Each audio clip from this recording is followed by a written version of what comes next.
Meeting is called to order.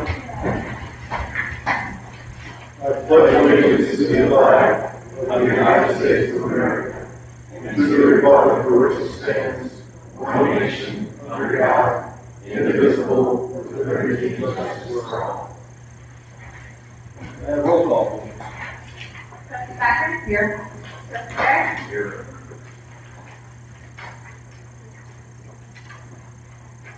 Trustee Bookout? Trustee Bellinger? Here. Trustee Livingston? Here. Trustee Patterson? Here. Mayor Stewart? Here. We have a quorum and we can continue. The first item on the agenda is approval of the agenda.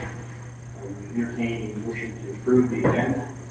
Motion to approve the agenda as presented. Second. Second. Any discussion? Hearing none, all in favor say aye. I have a question about the agenda. Can I ask a question? Please, go ahead. I see I like to do this way, it seems like a question, it's easy to communicate. Okay, I see under the unfinished business, you have mayor pro tem appointment, and I was wondering, that used to be Chelsea Bookout, and, the new trustee hasn't been appointed to fill her position, so how can you, fill her position of mayor pro tem at this time? Actually, you could ask that question when we gotten to that item on the agenda. Okay. We'll ask it now. The Okay. mayor pro tem can be any of the board. Doesn't necessarily have to be her successor. I guess, I mean, we don't have a mayor pro tem, but we also are missing a trustee now too, so I don't understand why that trustee isn't appointed at this meeting as well, the new trustee. Actually, that was also discussed at the last meeting, and my understanding is there has been a trustee that will be sworn in at the next meeting. Okay, thanks. Okay. Anything else specific to the agenda?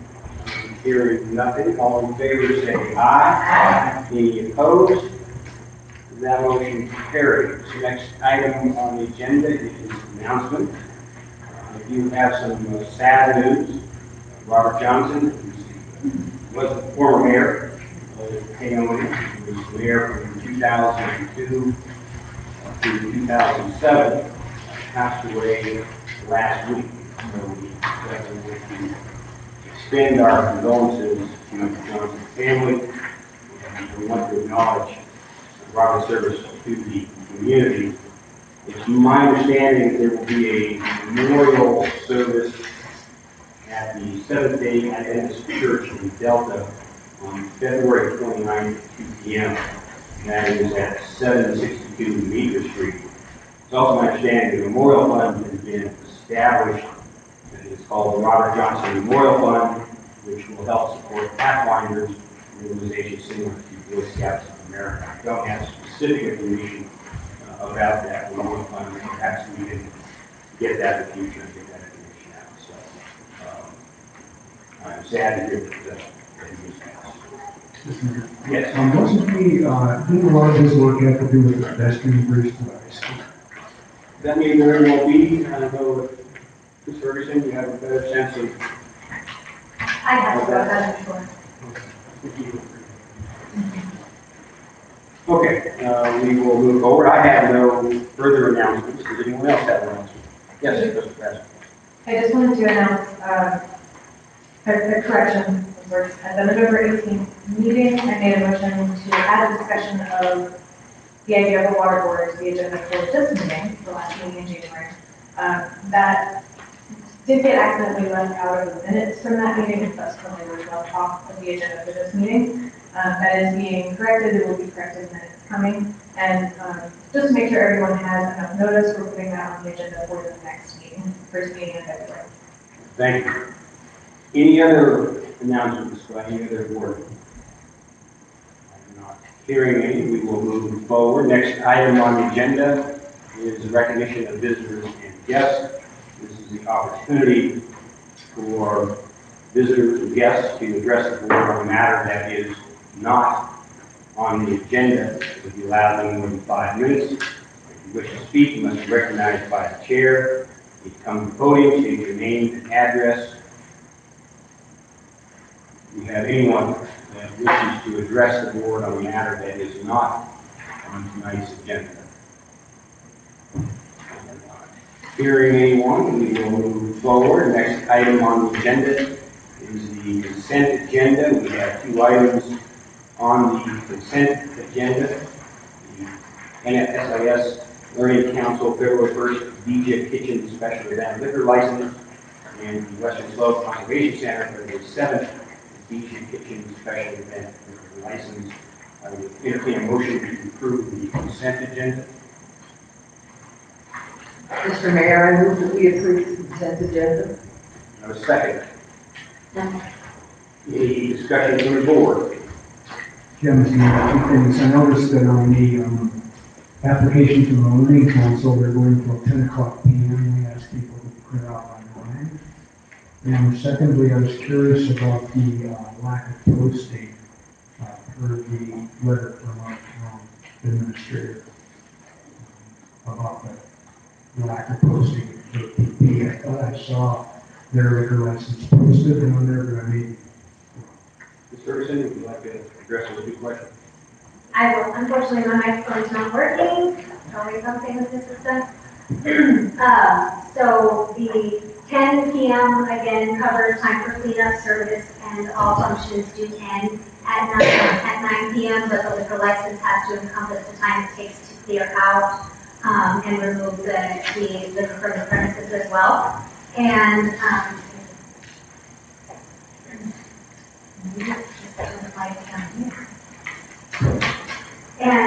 the notice is the event that was permitted for the 20th of January. They did not pick up their license.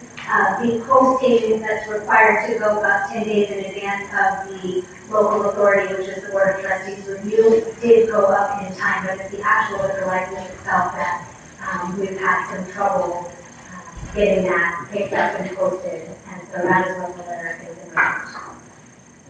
Yeah.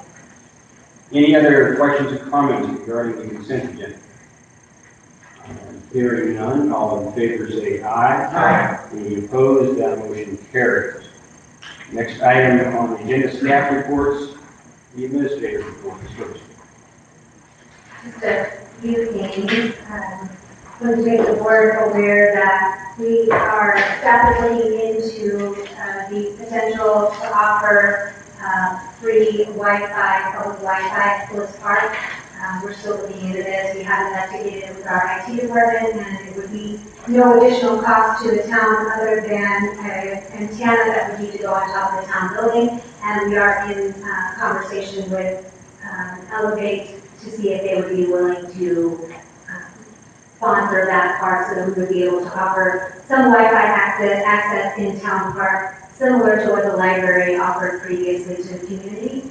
Our cellular devices that are this week are Public Works on call, as well as our commitment to the Victims Advocacy Program. The cellular devices that we currently have are no longer supported, so we are looking into other plans with other providers.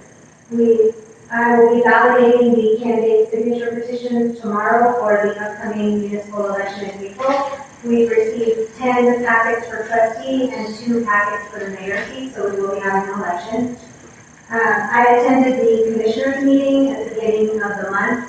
I found it to be very informative, and I do plan to attend on a more consistent basis. They did take advantage of me being there and asked a lot of questions. The questions about our mapping, about our upcoming projects, going on for the year was most of interest. The infrastructure analysis kickoff is Thursday morning. We will be meeting here. And we are currently open and accepting proposals for the Parks, Recreation, and Trails Master Plan until February 7th. And that's all I have. Questions for Ms. Ferguson from members of the board? Yes, Mr. Robert. A long time ago, we had talked about streaming these meetings. Whatever happened there? So there's been several different components. I'll first take responsibility for my part of it, and that is educating myself and learning how to run another system hasn't always been a priority amongst everything else that I've been doing. So that is part of it, as well as the system that we're running shares space on, we have 2 running computer systems in our closet room. One of those specific to our phone's operation and voicemail, and the other one is our server, our network server. And the camera system that we purchased, which is not a high-end piece of equipment, is sharing space on our voicemail computer server. And so what's been occurring every time that server does an update, every single time Microsoft does an update or anything updates, it kicks the camera offline.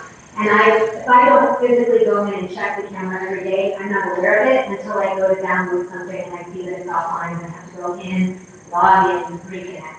So I spent a lot of time talking with our IT department this morning, and we believe we've come up with a plan to set that on its own server, its own network, so that that's not happening, and are looking into being able to live stream the meetings and capture them so that meeting folks can start time together. In that process, we also figured out how to make that camera in color, so that it won't be in black and white. Other questions from members of the board, Ms. Harrison? Yes. I was curious if there are 10 candidates for council, do we have any kind of arrangement we could make so that the public could, introduce, like, legal with women voters, it's on a candidate. It'd be nice, I think we did that a couple of years ago for the election. I think it's helpful for voters to understand who's running. I agree, we can look at posting, typically we try to get someone outside of the municipal government to be the host, but if we can find an entity that's willing to host, we can offer the community room and potentially have that a week or 2 before the ballots go out, so people have an opportunity to inform themselves. Yes. I wanted to follow up on the Park Street Sewer project. Is that project now completed? Due to weather, the project is not complete. There's a few tie-ins that are still outstanding. Yes, there's 5 sewer tie-ins, and then service line tie-ins, and then the tie-in at 3rd Street, the tie-in Oaks, which will be the old sewer line into the storm drain. Okay, and as far as the change order, we got a hard and fast number on that yet? It's just under $1,000 in parts and supplies and a $50,000 change order. So you're looking just under $51,000, and I am actively in conversations with all parties involved regarding the change order. Okay, and I read with interest the 2 response that you solicited. Have you got a response yet from Mr. Ruth? We're meeting with him shortly, not in writing, but we have a meeting. We will be meeting with him in person. I would like to have the Public Works Committee sit on that meeting, and I would personally would like to see all the contractors come to the meeting. Well, Wilmer Company will not be available for a month in person to come to the meeting. They're in the afternoon. So when are you meeting with Mr. Ruth? We're being scheduled. I don't have a date and time yet. Mr. Mayor, just a suggestion. It may be smart that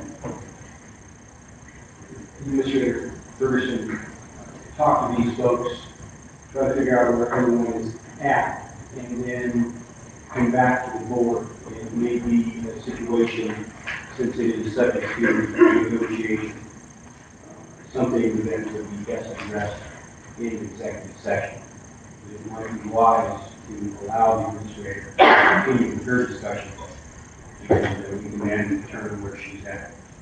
Do you expect that to be completed by the next calendar? I do. I anticipate to have an executive session on the next agenda. Other questions for Ms. Ferguson from members of the board? Not hearing anything from the public for Ms. Ferguson specific to the things that she's reported on. Not anything, everything, just the things that she's reported on. Just a lot. Okay, I do have a question about the ad in the paper for the position you're advertising. And it says go to the town website to find out more information about it, and there's nothing on the town website about it. Number one. I just wanted to point that out. I wanted to know, have we been paying for this camera service, and how much have we been paying for it? And is it also in this budget for next year? We did budget for it, right? Is that part of the whole package? We own that. I mean, the indexing, that code company or whoever's doing our minutes was going to put it on YouTube and let you jump to portions of the meeting by clicking on the agenda item. That's what was advertised. I have to put the video on YouTube, and then Unicode pulls from that, indexes it, and then the video would be accessible on the town website the same way that the agenda and the packets are. Okay. We do pay a flat fee that includes that as part of a package program. But Okay. we're not paying for indexing until that starts to happen. Oh, so we haven't paid for this video service with Unicode yet? It's part of the package, it's paid for in the package. Okay, so we have been paid for it, it's just they haven't been doing it. Right, there's no additional charges or anything for them to do that. Okay, but we've been paying for it while it hasn't been working. Yes. And then, so is February 4th the last day to withdraw or make corrections for candidates? Is that what you've come up with? I don't have the. Okay, I can neither, that's why I'm asking you, you don't have it in front of you, or but memories. I do. Okay, I did count, backwards from the state statutes, and 63 days before the election is February 4th, just in case. Yesterday, was the 27th, when applications were supposed to be turned in, as per the state statute. But I just wanted to make sure that February 4th was noted. Thank you. Any other questions from the public for Ms. Ferguson related to the things she has reported upon? I'm not hearing anything, we will move forward. Public Works, Mr. Logan. Crew has been working on, snow plowing mainly, and, trying to get some of the potholes fixed. They're terrible right now, the warm weather coming up, and getting cold again. I met with an engineer today again to, work on the Minnesota Creek sewer line project. Should have all the plans and permitting, by next week, so we can start working on that project, hopefully before high water hits, get that completed. Right now, at the 2 million, we're producing about 250,000 gallons a day, and spilling about 18,000 gallons a day. The 1 million, we're spilling about 65,000 gallons a day. And I still have 3 springs that I'm dumping at the spring boxes. And that's all I've got, unless you guys have any questions. Questions from members of the board, Mr. Logan? Yes. The number one tank, did you get your engineer out to work on the program? Yes, right now he is, well, he went on vacation this week, but next week he's supposed to get me everything at a cost on whatever it costs to get it all fixed. His biggest thing is, the computer is 10 years old. He thinks that's one of the major issues with that. So he thinks it'll be pretty simple to get repaired. Other questions, Mr. Logan, from members of the board? Hearing anything? Questions, Mr. Logan, from members of the public regarding things that you reported upon? Yes, Ms. Washington. Can we turn that fan down? It's kind of drafty here. I'm sorry, it's not really drafty. But public works, not. Keep going. So, thanks. Thank you, Mr. Yeah. We will move forward. Police report, Chief Ferguson. Code enforcement's an ongoing issue for the sidewalks not being shoveled. We are doing a lot of that. With the snow and everything, we've only had 1 accident due to the snow, which is actually pretty good for snow we've gotten. Usually we have more than that. We're going to be purchasing some new equipment for the PD that we had budgeted. We are going to a vest style carrier, to take the pressure off of the hips and the back. It's gonna be a vest, so the majority of their equipment will be up in their torso area. So we're gonna be looking into a local company in Grand Junction that actually makes those. So we'll be going by and trying to get all that taken care of. While we're doing that, we are also looking into changing the color of our shirts. We have had black shirts for numerous years. And with the carriers that we're going to, you're only going to be able to see a portion of the uniforms. So we think now will be a good time to change the color of the shirts. We're looking at potentially a charcoal gray color for a shirt, somewhat similar to, or to be different than everywhere else in town or in the county, but still have a little bit of a lighter, cooler color for the summers. And that's about all I have. Question to Chief Ferguson from members of the board. Yes, trustee Patterson. Do you find that once people are excited for not shoveling their sidewalks, does the work get done promptly after? Yes, usually whenever we go, you have to go and remind people to do their sidewalks, which we do. We go and write them a red tag at first. Once the red tag has been written, usually within a day or so, they'll take care of the problem and fix it. That's usually what we do, so we'll just go and warn them first. If it continues, it keeps continuing, then they'll receive a citation at that point. But we try to warn people first and let them know, hey, remember to do the sidewalks.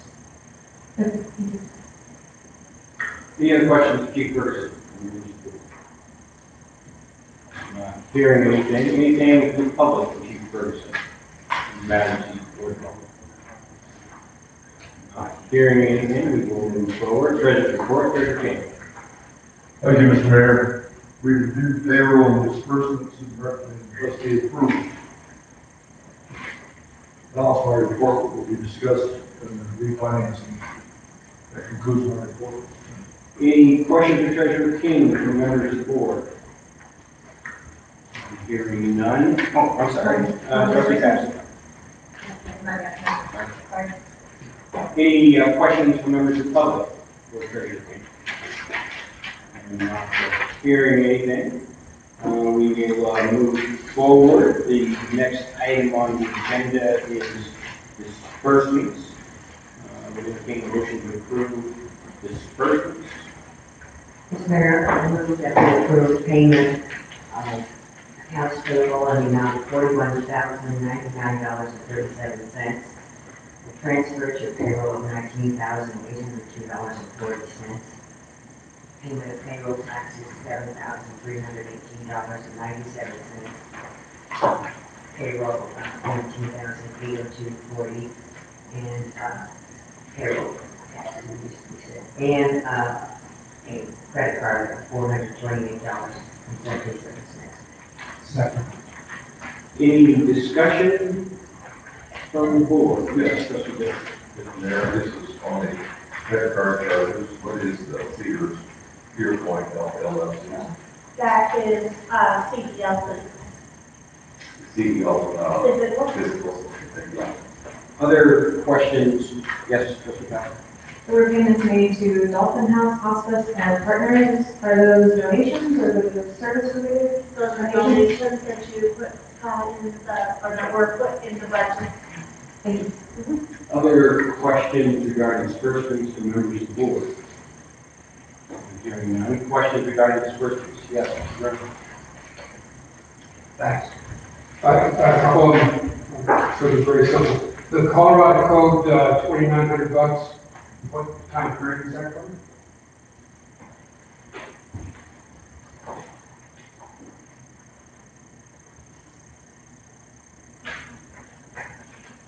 December 3rd through December 31st.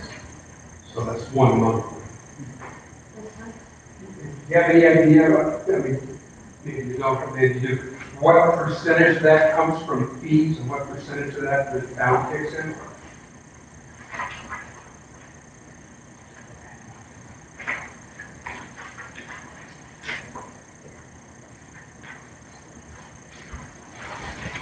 That's in the spreadsheet that's on my computer, I don't have it available. That's okay. Just go on. The Motorola Solutions, 5,800 or 4,800? That's Spillman, that's our PD, software, Heating software, so that's an annual update or something? annual cost share with the county. Okay, all right. And the 3,000 family senior citizens, that's an Donation, annual donation? put in the budget, Okay. And the 1,900 Region 10, that's an that's, annual membership. membership?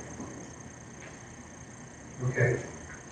That's it. Thanks, Mayor. I have an answer from Mr. Bruner about the, building.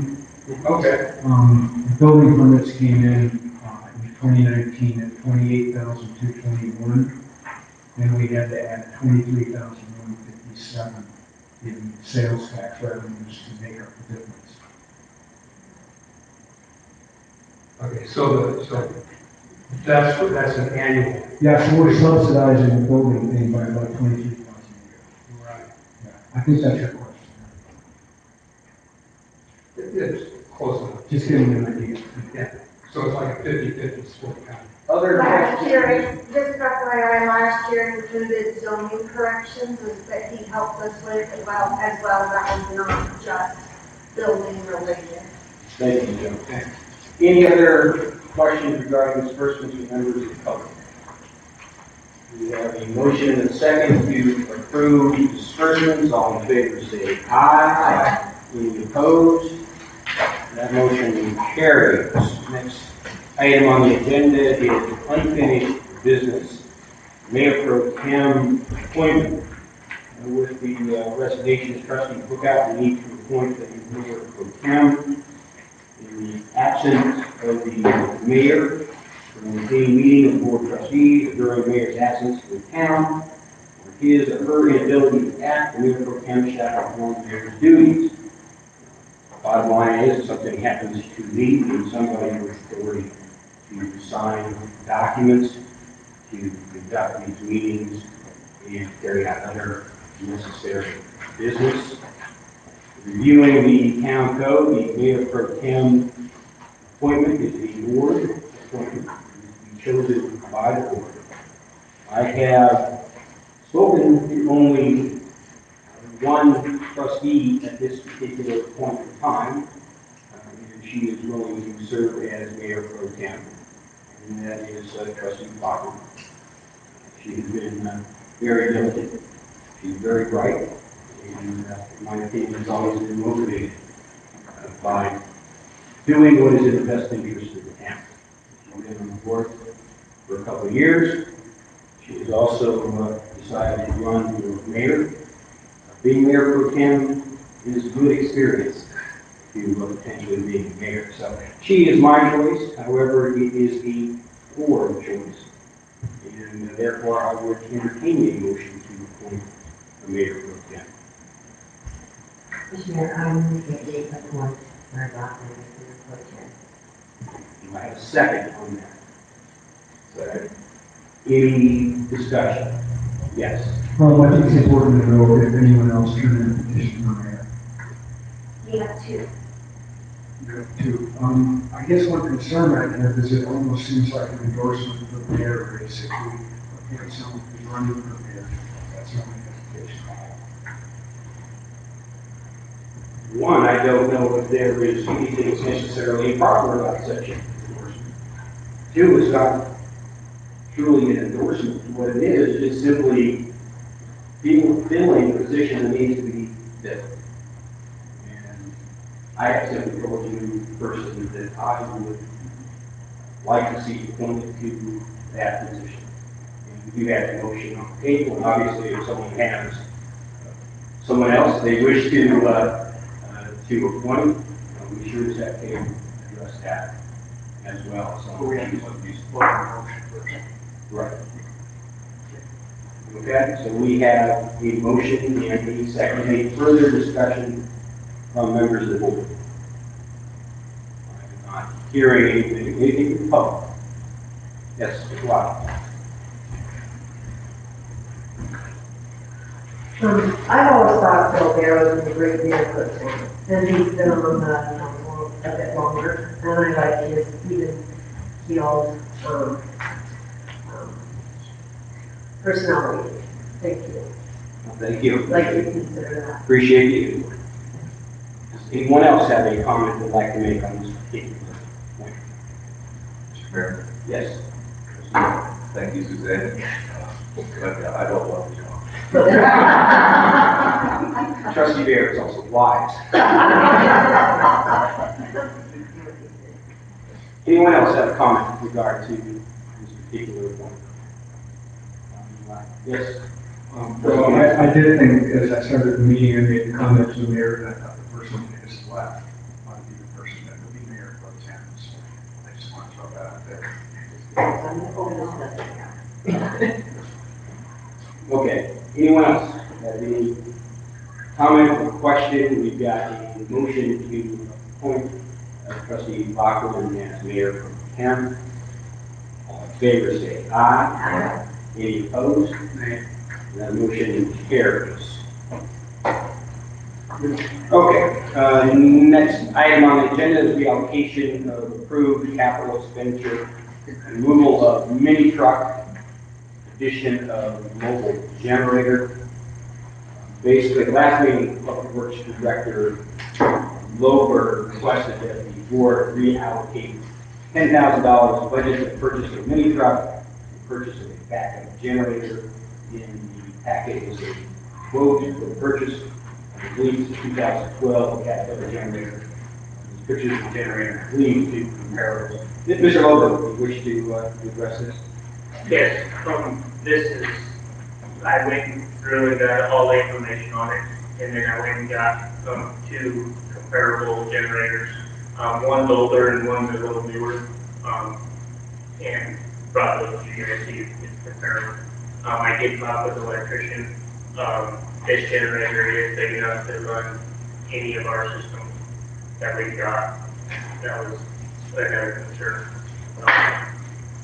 The guy that I was looking at first, he actually sold, he had two of them, he sold both of them to Kevin Cooper in Cedar Ridge, and I talked with him and he'd be willing to sell one of them still, so, at the same price he paid.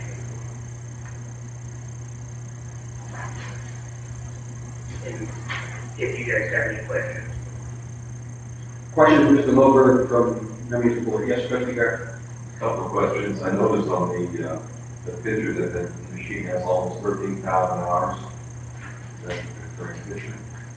And so, what is the life expectancy of that engine? And then secondly, I'm under the impression that this machine was a mobile. It appears not to be.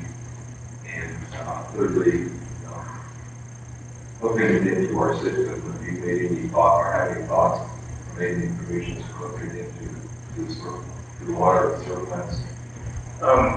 When I was talking with the electrician, he could do a power cable that would go where you would, the generator is mobile by putting it in a truck. It's small enough that you can put it in a pickup. You can take it up there, and then it'd just be direct plug in. They could wire in a spot where you just basically flip a switch and plug the generator and start it up, and it would convert everything over to the generator. The life expectancy of the engine, when GRD's had it, he said that he had his mechanic go through the engines, or through this engine, and he seems to think it's got one life left. Okay, one more follow-up question. Storage of the generator, where are you going to store it at? Are you going to try to house it or anyway? The storage of the generator, I was actually going to store inside at the sewer plant. There's room there to store it inside, so that you can enter out of the weather. Thanks.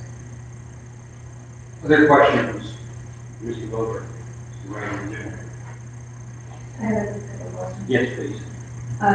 So based on my research, diesel generator lifespan seems to be anywhere from 10,000 to 50,000 hours, which is a pretty big spread. Do you have maintenance records for this one?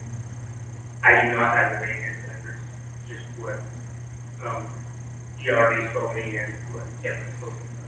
Okay, and how many hours would you expect to use the generator per month, per year? He would probably get run probably 30 minutes to an hour, just to make sure it's, a month, to make sure it's working. And then, unless that we had a catastrophe or something where we had to hook it up. So I do not believe that it'll get rained a lot, but it would be nice if we did. Okay, and, how do you think the maintenance cost on something like that would compare over time versus the mini truck that was originally budgeted? Would it be more or less? The maintenance cost of this compared to the mini truck. Compared to the originally budgeted, but. Maintenance on this, meaning oil and stuff like that, you would probably change the oil just once a year, or depending on how many hours you run it. The mini truck, you would probably change the oil, do maintenance on it, probably once every 2 months. Okay, thank you.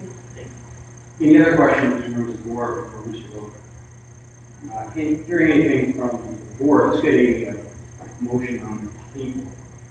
We entertain a motion to approve the reallocation of funds and the authorization of the purchase. Mr. Mayor, I make a motion to purchase this generator. For the new total a little bit of reservation. This is a piece of equipment that will be used when our system is in the wall and not being able to make water or run a sewer plant. So if power bill goes off, we never need it. But if it does, very quickly the town may run out of water. So I think that we should consider buying. We have a second on that. Second. Further discussion from the board. Not hearing anything from the public regarding this. Yes.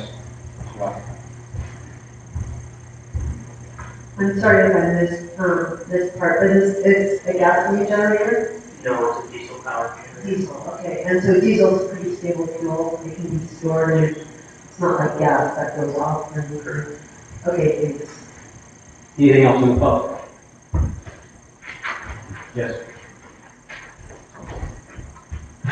Just so we know, what's the total, price that we're talking about? $10,000. $1,000? Okay. Is there any urgency to doing this right now? Is it like a really good deal? I mean, it sounds like that, piece of equipment was already sold, so somebody else thought it was a good price. Does that deal come up pretty frequently? Because I'm looking at some used ones right now. They're like 10,000 watt generators with 700 hours on for like $2,000 on that website. That's what you guys have, GoDeals.com. If it's not urgent, then you might be able to save quite a bit of money by shopping around a bit. Excuse me, Tom, you said 10,000 watt? Yes, or 10 kilowatts, sorry. This is an 80 kilowatt. 80, okay, we can find something similar, but, yeah, here's your CAT 500 for 10,525.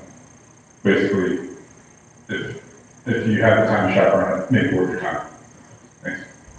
I will point out, Ms. Hartle, I don't know if you were here last time, but this actually was brought up at the last meeting, discussed at the last meeting. And I think the real concern was that this was a pretty good deal that may disappear. But the board elected to continue the matter until the 9th. So this is actually the second time we have looked at this. Okay. Okay, anything else from members of the public? I'm not hearing anything. We have a motion to second to authorize the purchase. All in favor say aye. Aye. Any opposed? Nay. That motion carries. Next item on the agenda is USDA loan refinance formal proposal.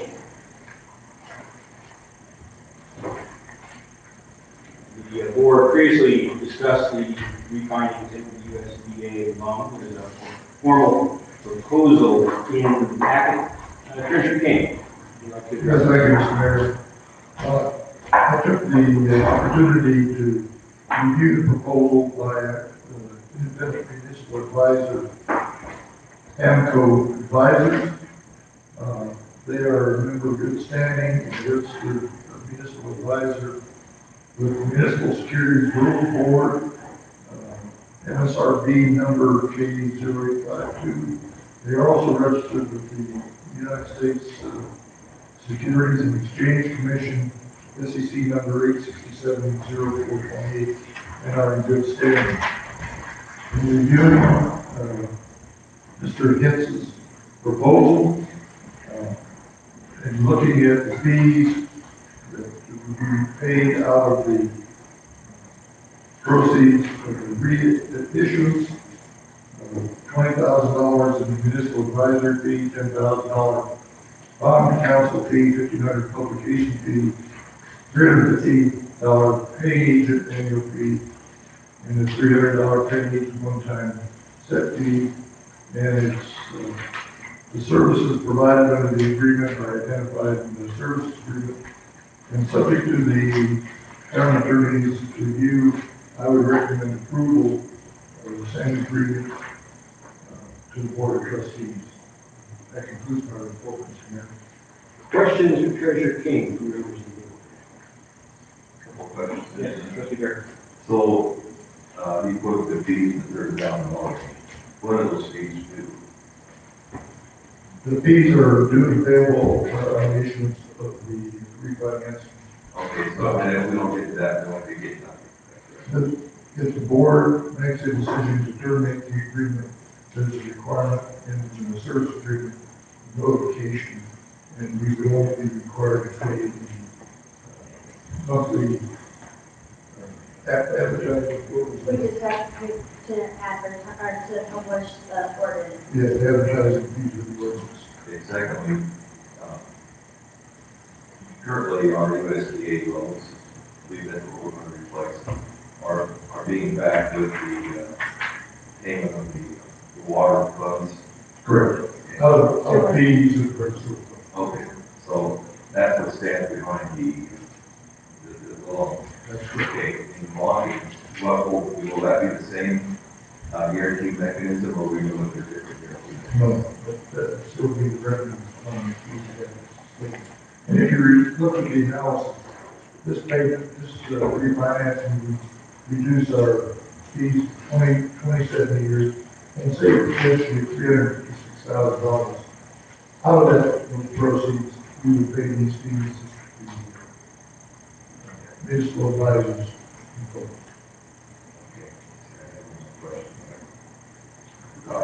Oh, okay. Well, we figure all I know. Okay, so currently, what is our interest rate with our lending agencies now? What It's is approximately 4%. approximately 4%? And we expect, Like 375. okay, we expect to go to, Approximately 2. But you will not know that until the issue is proffered and you start getting bids from the special buyers. and that is his best, knowledge at the moment in the two range. Yes, that's what's estimated. I will not guarantee that. I have no idea what will be the issues. Okay, thank you. Other questions from members of the board? Mr. Mayor, I have a Yes. question. Trustee Patrick. So the fees that we would pay to AMCO, because they are upwards of $20,000, would we need to go through a bidding process for the municipal advisor? I'm sorry, I did not understand the question. Because of the amount that we would be paying to AMCO, are we required to go through a bidding process to give other municipal advisors a chance to bid on the project? If the board so chooses to do that, then we're certainly within your prerogative. Okay. Is it typical to use a municipal advisor rather than just seeking bids directly? Again, I'm sorry. Okay. Is it typical to use a municipal advisor for this process rather than the town just seeking bids directly? I think that I could make a fairly safe statement that this financial advisor took the initiative after looking at our indebtedness and found that issued capable of being refinanced to the benefit of the town and took the initiative to present a proposal to the town. Any financial advisor can do the same thing. This company happened to do it. Board decisions that they want to make past the financial advisor, I would assume we give a similar proposal. I don't think their fees are out of line with respect to their services that they provide. And understanding that these companies compete against each other to do this across the country. This particular company is represented in North Dakota, Minnesota, and Colorado. Okay, sorry, just a couple more.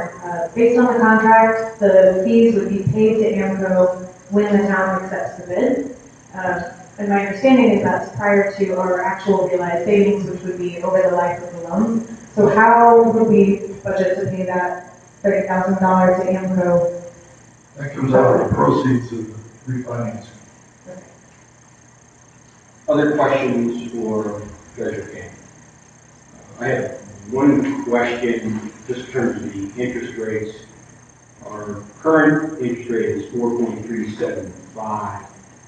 The comparison that they did, I'm presuming that that was based upon an interest rate of 3.279, and I presume that was their best guess at the time, but obviously depending upon interest rates at the time of bonds issue, it could be lower, could be higher. That's right.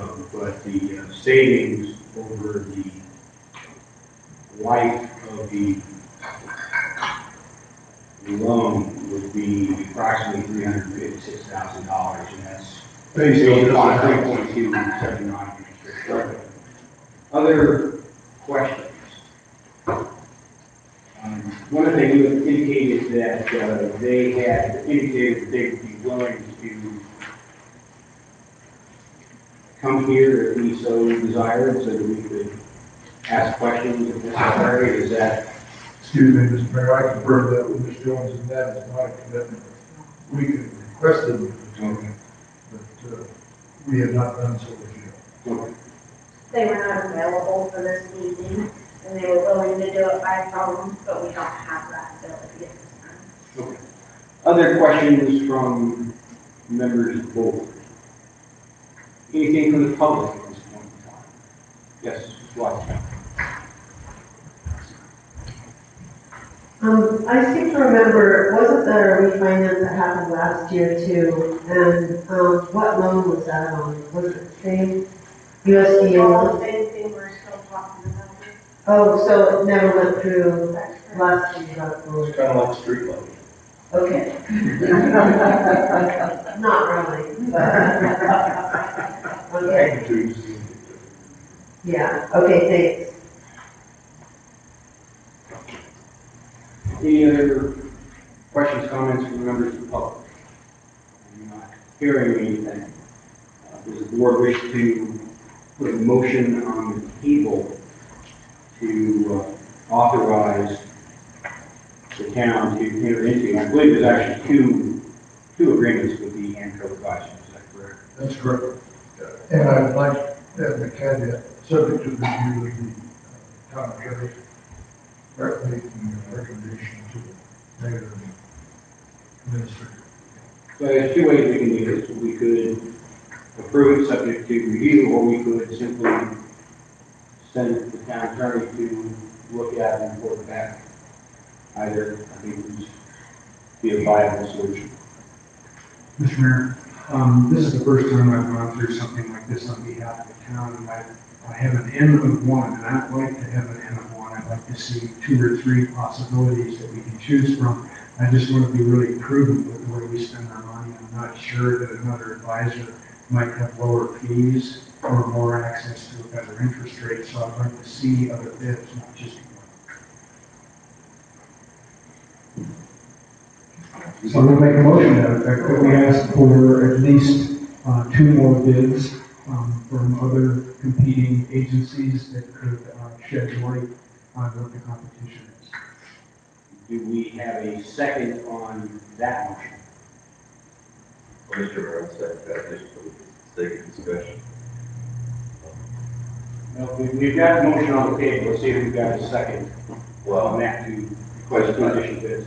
But to discuss the feasibility of seeking of the bids. Well, let's see if we can, if the motion ends up on the table. There's no second, then it won't be on the table. There's I can say second. second. We now have a second. Yeah. So, yes. Can you repeat your motion? I'd like to make a motion that we seek at least 2 more bids to compete with the bid that we have. Okay, now we can open that up for discussion. We have a motion to seek 2 additional bids. Yes, Trustee Rutsch. As we said, this has been going on for over a year.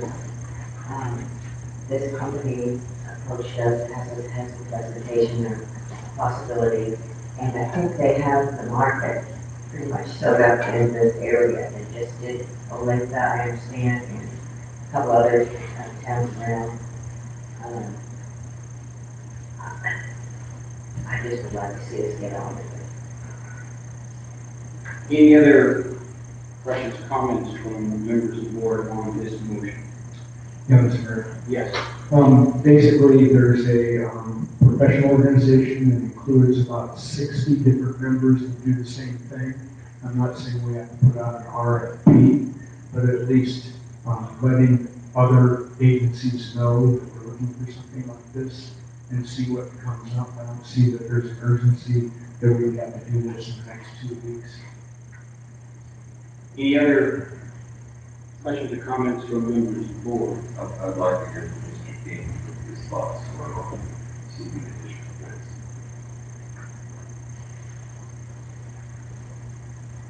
I'm a little guarded in my opinion here. As I said, this company took the initiative to proffer this proposal to the town. I'm not sure that you're going to get any better or appreciably different proposal from any of the financial advisor from this one. I certainly understand Mr. Peterson's point of view. Your second, Mr. Bear. I personally would recommend you go ahead and pursue this proposal.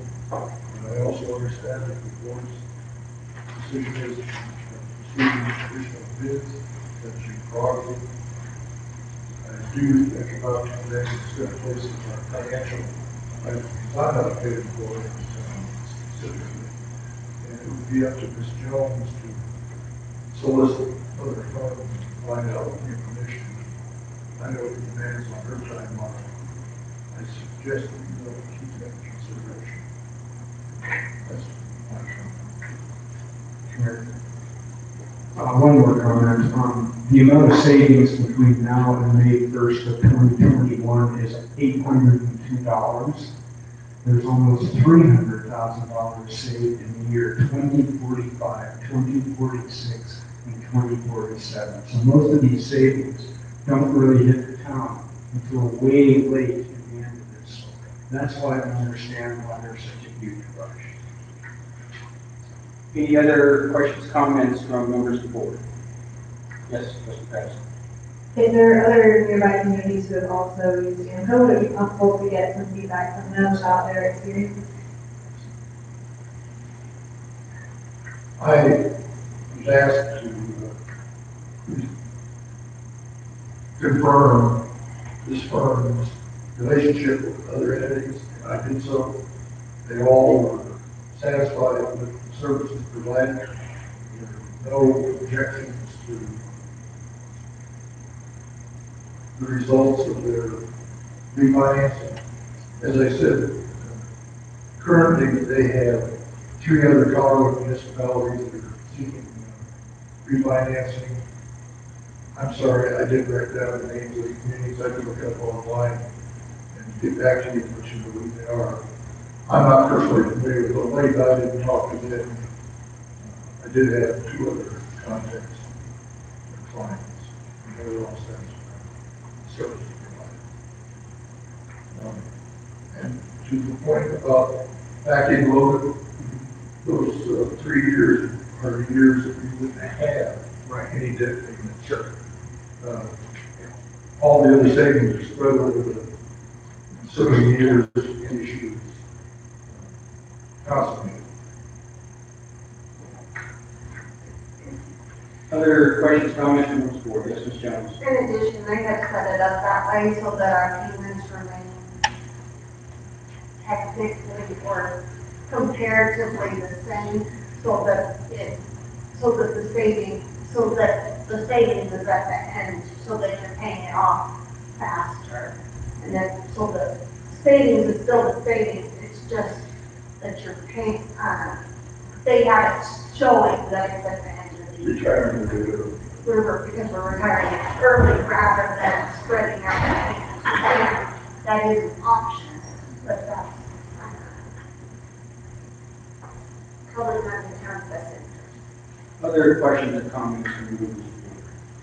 I wonder if we could move forward with this on parallel tracks, so maybe reach out to a couple of municipal advisors to ask if they'd be interested in putting in a bid, and at the same time, get the information we have now from info to the town attorney to begin reviewing.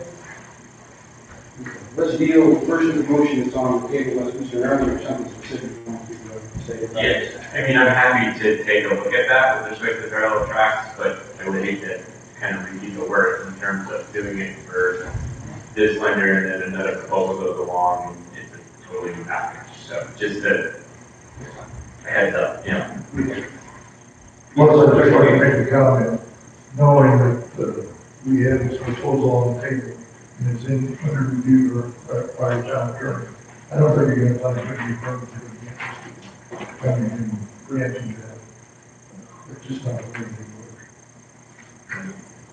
work. Just one last comment. I have some of the town staff, there are white papers or guidance from Colorado Municipal League or other resources to help give us guidance on where the questions we should be asking, how should we go about this. Those papers aren't available to us right now. I just don't like to make a decision without the research.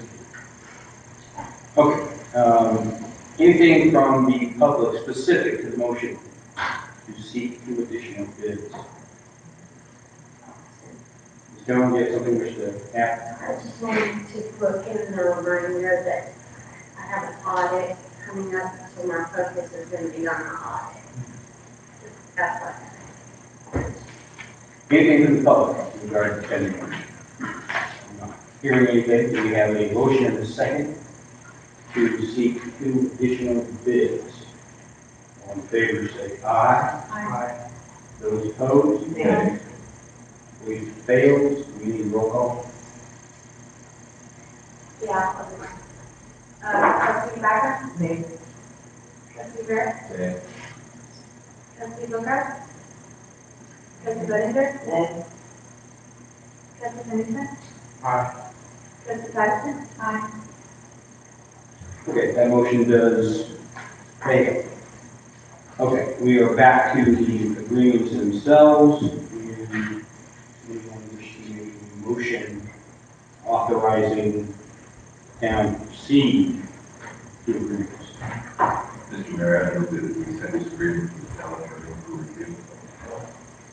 We have a second on that. Second. Any discussion? Hearing nothing from the board, anything from the public. Again, the motion is to refer this to the town attorney. Yes, Ms. Watson, specifically.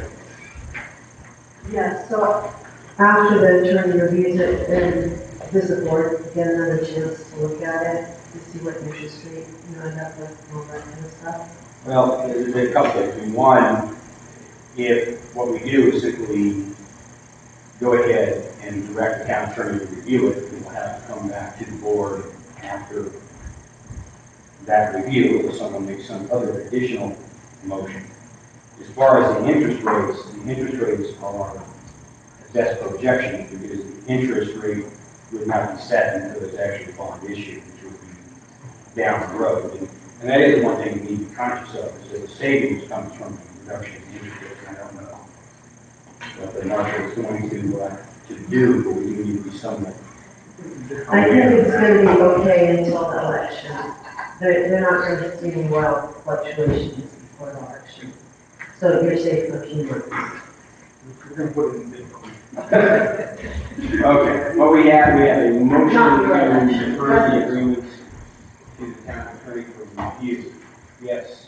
Please don't also just change the timeline. If we don't do the kickoff ending the end of this week or the first of next week, then it's going to shift everything down. So, then I'm guessing we won't be able to come back for approval until the first week in February, which is gonna put us down into June or July. Just information. Well, let's deal with this. We've got a motion on the table, which is to have the attorney review it. If, after we resolve that motion, someone wishes to make some other motion, to the fact that on review of the town attorney and opinion that there are no legal issues associated with entering into the agreement, that the town is authorized to proceed, that would be something we consider as well. So let's kind of deal with this one step at a time. Right now, the motion on the table is to refer to the town attorney for review. Any further discussion from the board regarding to that? I'm hearing none. All in favor say aye. Aye. Any opposed? Nay. That motion carries. Okay, that's where we're at, going to the town attorney. Is there anything else that anyone? Yeah, I wish that, I think, a motion to approve the agreement, subject to the attorney's review. We have a second on that. That's authorized to decide. Second. Discussion from the board. Yes, trustee Garrett. Doesn't that come to be the idea of taking it to the town attorney to do the approved version?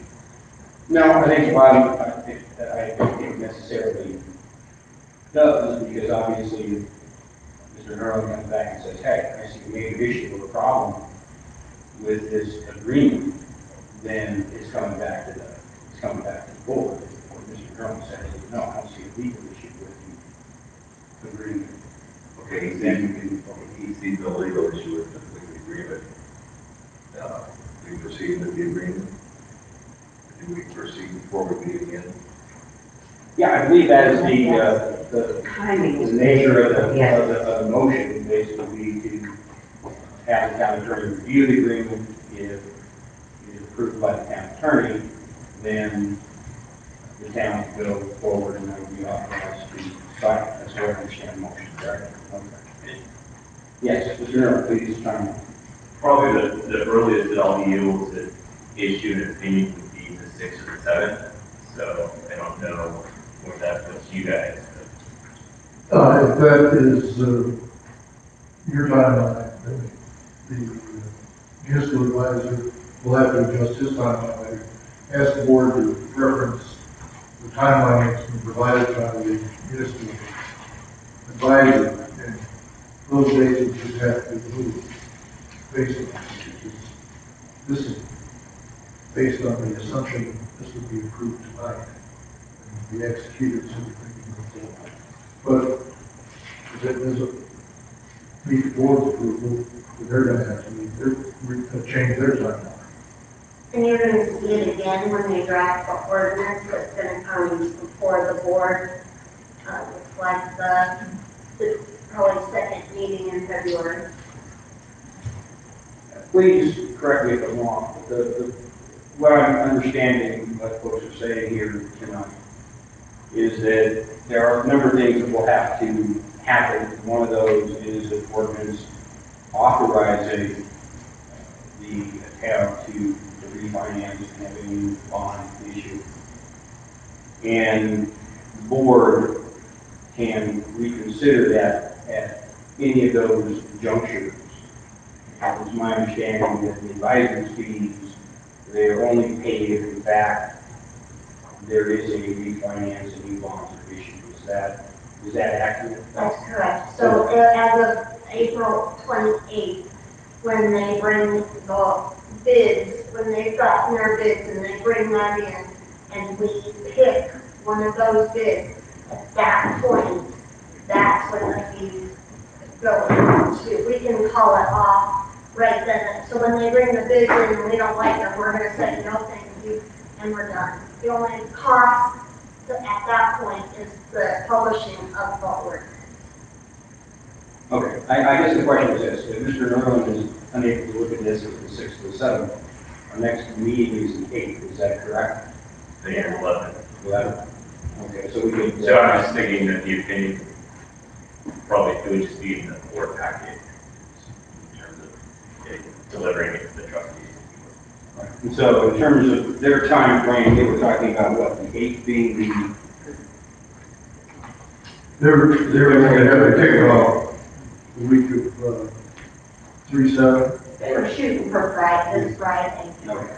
but as I said, depending upon the action of the board, I think they probably understand. Okay. Something had to do with their. I mean, the bottom line is the dates we have to change. Right now, what we've got is direction of the town attorney to review the agreement.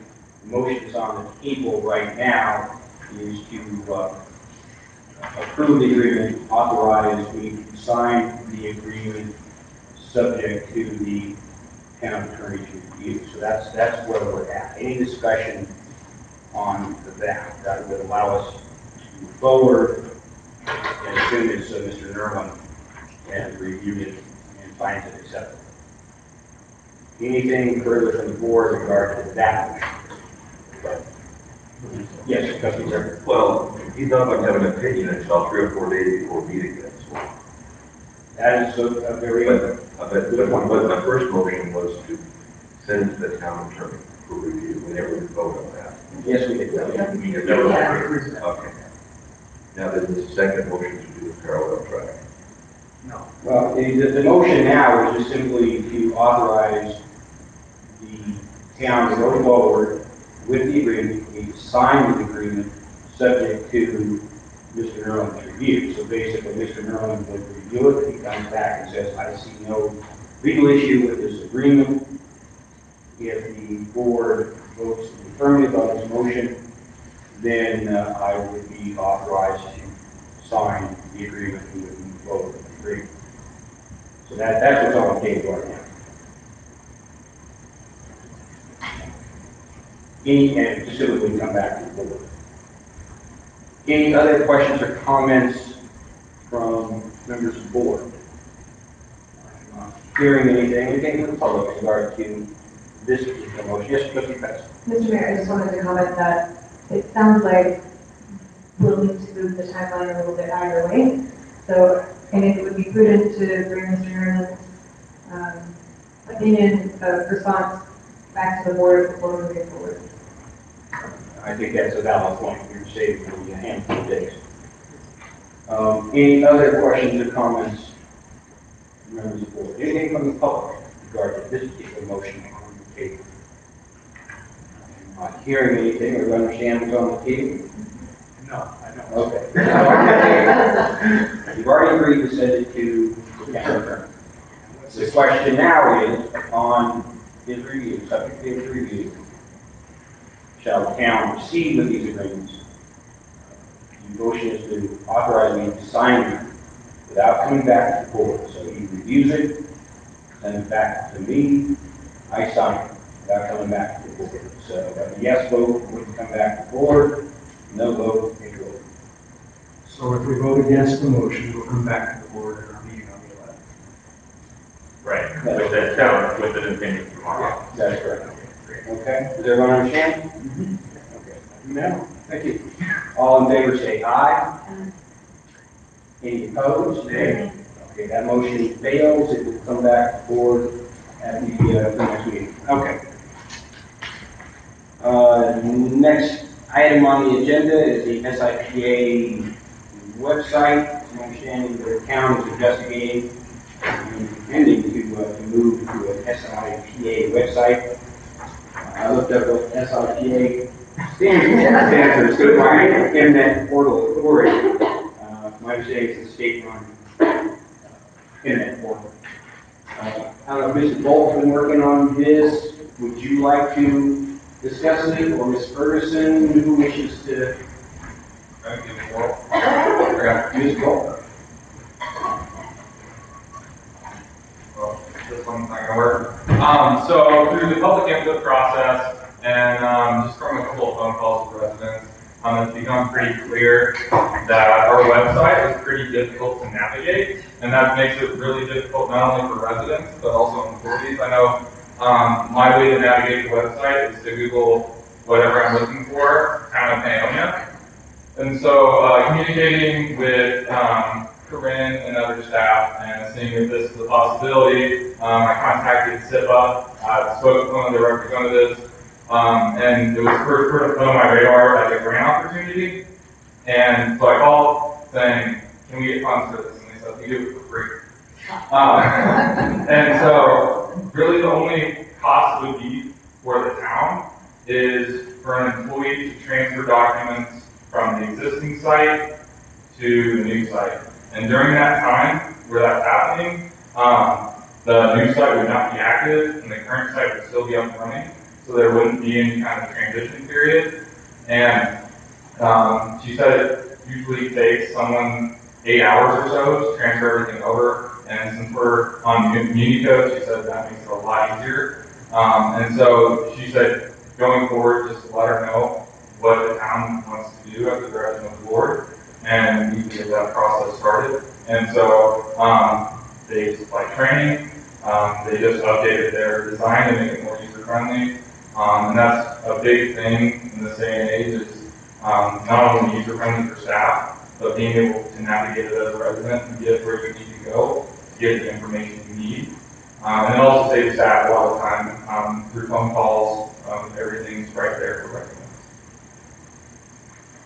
Ms. Ferguson, anything like that? What I would add to that is that this has been brought up and mentioned before, and I know that a big selling point to this is that there is no change in cost. We still have to pay the same fee for our domain and hosting that we pay now through our IT. But one thing, the major selling point for me is the fact that our website was designed by a website designer and then handed over to the town and said, here you go. I'm not a website designer.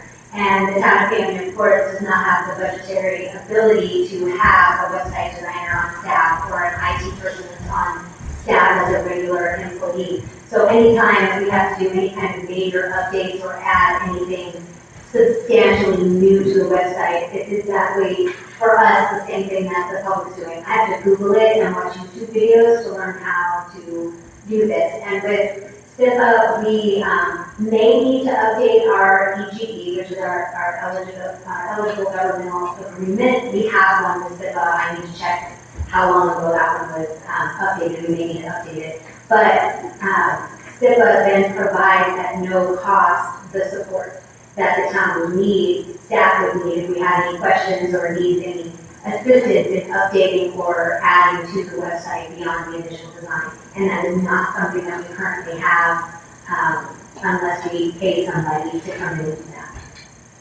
Questions from the board or yes? So is this going to significantly change the look of the website? Yes, So it's going to be a whole new design, yes. and typical design.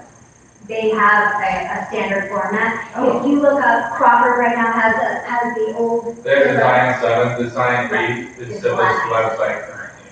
So if you go to sipa.com or .gov, and you'll see it. And it's I wouldn't say flashy, but it's well presented and it has all the information you need to navigate where you want to go.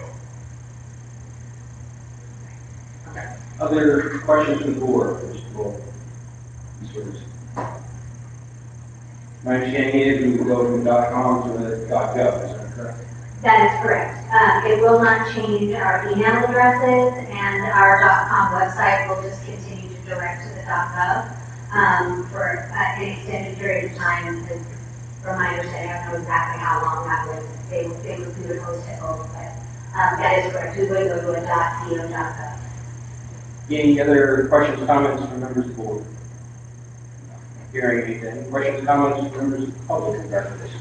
Yes, Ms. Mack. Hang on, Ms. Watson. Oh, sorry. Somebody hang. I'm standing up, like, She's so used to being first. yeah, I'm the one. big, Tammy Knight, 319 Orchard Avenue. I do agree with Corinne, go look at the town of Crawford's website. Very, very easy to navigate. Thank you. Ms. Watson?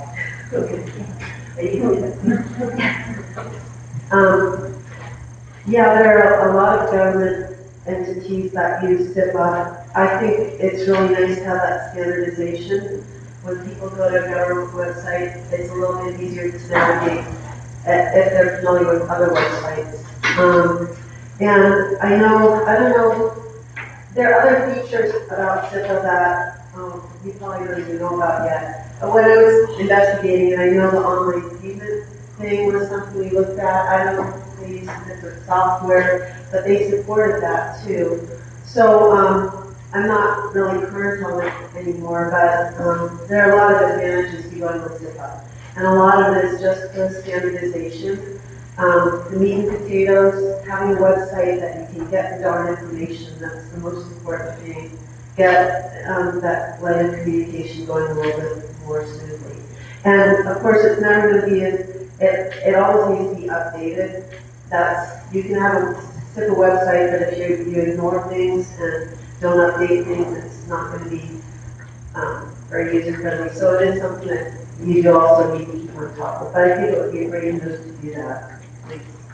Thank you. I would entertain a motion. I'd like to say something. Yes, please. Thank you. Stephen Keenan. So I sold my. Push the red button. Thank you.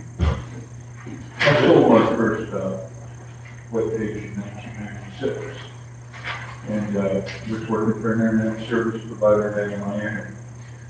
And at the time, you had to explain to people what www meant, and it's a little different than now. I think it's great that you can update your website a bit, and I think that one thing that the town could really benefit from would be to have these meetings online, so that if people wanted to watch the meeting, they could. I'm not suggesting that they'd be able to participate in the meeting online, but to view the proceedings, I think would be a good thing. I think right now with where the internet's going, let's remember the internet started in 1969 as a Defense Department project. It was the ARPANET from the Defense Advanced Research Projects. And then it became the internet. It originally started as the Defense Department. And probably one of the best things the Defense Department has ever given the United States, other than protecting the country, which is a bit important too. But I digress. Right now, at the stage of the internet, I feel strongly that the social media is where the town can really benefit too. The town of Peonia should have an active Instagram site daily, because that only takes a minute or two, and people really want the Instagram. The kids are all doing TikTok. If you have a Peonia site on TikTok, that's what the kids and the future leaders of this town, that's what they're all engaged in. And LinkedIn. I mean, the town should have it active. I probably spend, there's days on LinkedIn 8 hours, literally. Huh? but it's where a lot of my work is 9 hours ahead of Colorado. Yeah. And it's where a lot of my relationships start, is LinkedIn. So, and then the Facebook too. I mean, it's I don't mean to interrupt you, but what is on the agenda for discussion is moving to a SIPA or SIPA website. Like that. So you say focus on that. I think I'm all for that. I think that that's a great idea. But I think that the town itself can really, the sky's the limit with what the town can do. And I really feel that it's cost effective because you don't need to hire an IT tech person. You've got high school 16-year-olds that would love to come in and do a little bit of work. And they could be extremely affordable and very productive, I think. Thank you. Okay, at this juncture, I would entertain a motion to authorize the town to move to a SIPA site. Mr. Mayor, I'd like to make a motion that we move the town toward a SIPA website and also investigate the possibility of being able to pay water and sewer bills and trash bills through the website also. Mr. Volk? That's already an option. It's free of charge. It would be the merchant of record. So it would operate very similarly to what's going on right now. Yeah. Do we have a second on that motion? Second. Any further discussion from the board? I'm not hearing anything. All in favor say aye. Aye. Any opposed? That motion carries. Next item on the agenda is the effective date of water cap moratorium ordinance. The effective date of the moratorium makes a difference. Prior to the effective date, the town has an obligation to sell the cap. After the effective date, the town is prohibited from selling the cap. So the effective date is indeed important. The ordinance that was adopted by Citizens Initiative did not have an effective date, nor did the ordinance contain a provision necessary for the immediate preservation of health and safety. Given that the ordinance does not contain an effective date, the effective date had to be determined by reviewing the statute.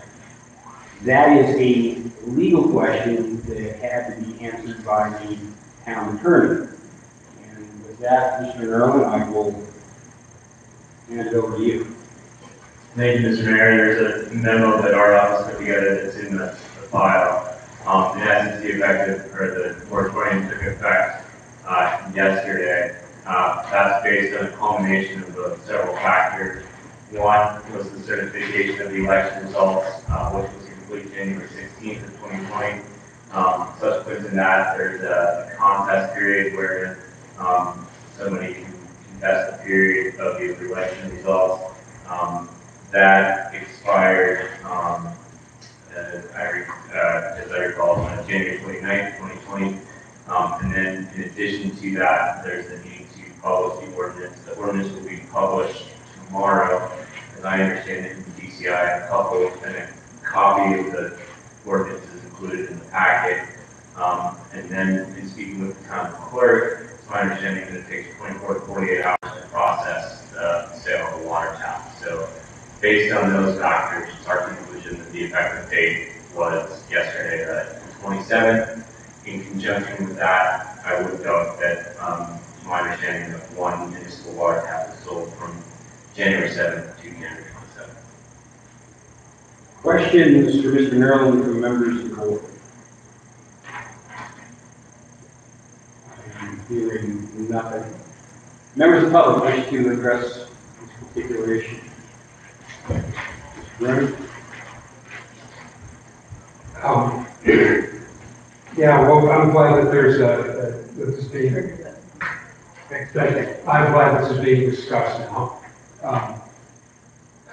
I have to say, I think that the fact that it was not addressed at the last meeting was a show of disrespect for the will of the voters. The town could have used powers granted in the water ordinance to take an action to stop sales of taps pending this fall.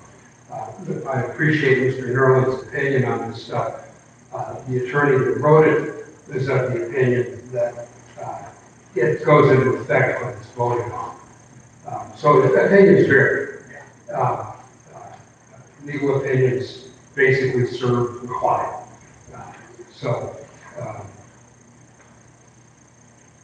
Yeah. Congratulations, I think it's probably one of the topics of the next election. Anything else from Members of the public, yes, Ms. White. I have a question for Alderman. Specifically, what statute are you referring to when you're talking about the publication of the ordinance? I think that's in my memorandum. Okay. Yeah, it's 311615. 3161. It's right here. Okay, thanks. If I may, I will note, and I think the mayors feel free to weigh in here, but there is not a lot of explicit opinion within Title 31 or Title 1 with respect to the effective dates here. So there was a number of kind of resources that we dedicated, conferring with the town manager, town administrator, the mayor, other municipal attorneys, and formulating this opinion, but there's nothing explicit with respect to case law or Title 31. Okay. And I know Mr. Masters, and I'd love to debate this with you. He's not someone you consulted. No. So since the public kind of adopted the ordinance, it doesn't, I mean, you don't have to publish it for 30 days or even before it's finally adopted. That's certainly one issue that we took a look at. The issue that comes up is, and again, not trying to provide legal advice in an open meeting, but the basis of that is that there was going to be a referendum on the decision. Well, in essence, why would there be a referendum? Because we just had a citizen's vote. Yeah. Okay, thank you. Anything else from members of the public? Just a couple things. One, I do disagree with Mr. Brenner in terms of the board's ability to have any sort of resolution that would prevent the sale of the water taps from the time of the election until the effective date of the ordinance that was adopted by initiative, simply because you can only change an ordinance with another ordinance, so that was not, in my opinion, an option. The other thing that I will say, and I do agree with Mr. Nerlin, that the legislature could do a much better job in terms of making it clear when an ordinance adopted by initiative goes into effect, because you have a whole lot of problems. You have conflicting statutes, basically Article 16, the provisions of Article 16, they can look at Article 11. There are just a number of problems, and one of the possibilities the town could look at, if in fact we're going to have future initiatives, is to go ahead and supplement our own ordinances. We can go ahead and supplement the process, and the town could make it clearer. Because you get into some very complicated factors, because basically when you say, well, it should go in effect at the time of the election, what does that mean? Does it mean the day of the election? Does it mean the day of canvassing, when the vote is certified? Does it mean after the protest period? Does it mean after the publication? I mean, there are just a whole series of questions that I don't think are clearly answered in the statute. But the bottom line is, it is going into effect. And we'll see what happens. Yes, Would you give me 2 more minutes? Sure, gladly. So here's the way I look at it. In the legislative declaration on section 3111, which is about referendum initiatives, there's a statement, the legislative declaration, that it states that it is the intent of the General Assembly to set forth in this article procedures for exercising the initiative and referendum powers reserved to the municipal electors in the section of the Constitution, which is the first power reserved to the people is to make our own laws. And this is the important part to me. It is not the intention of the General Assembly to limit or abridge in any manner these powers, but rather to properly safeguard, protect, and preserve inviolate for municipal electors these modern instruments of democratic government. And what that says to me is that if you don't have a specific statute granting the town to in any way modify the effective date of the ordinance after the election, if it's not specifically stated, you don't have it. Mr. Burner, if I may, I gave you a couple of minutes, I'm going to respond. The problem was there was no effective date in the ordinance. The town No, was not modifying the ordinance. It simply was not an effective date in the ordinance. And that was the problem with the town. It was intentional, there was no effective date, because it doesn't need one, because there is no power granted to the town to set an effective date other than the date that it's voted on. Does anyone disagree with just making this thing happen in 27? Yeah, right. But That's where we're here's the bit. That's where we're at. And my only suggestion is, it is something that the board may want to pick up at some point in time, because we could in fact clarify the issue in terms of when an ordinance that is adopted by initiative goes into effect. Okay. Anything further in regard to that? I'm not hearing anything. We will move forward. The next item on the agenda is the sign code. We don't have to. It is done. It is done. The next item on the agenda is the sign code, specific posting handbills, posters, and placards. Discussion only. Mr. Burner, this was placed on the agenda at your request. I'll give you an opportunity to speak first. Okay. So I'd like to start, we're going to start with Mr. Ferguson, I guess he's not here. I would like for him to have described the police department's contact with me on December 26th. So I guess I'll describe it. I was happily putting some vote yes signs on some power poles, and an officer approached me and told me that I had to take them down. And I said, why? And he said, they're town property, it's a conflict of interest. And I said, they're not town property, it's not a conflict of interest. And this caused him a little confusion, and he swore that it was something that I was doing illegal, and I had to take them down. And I said, I'm not going to take them down. There's no law against it. And he said, well, you have to give me more time. I'm going back to the station. I'm going to look it up.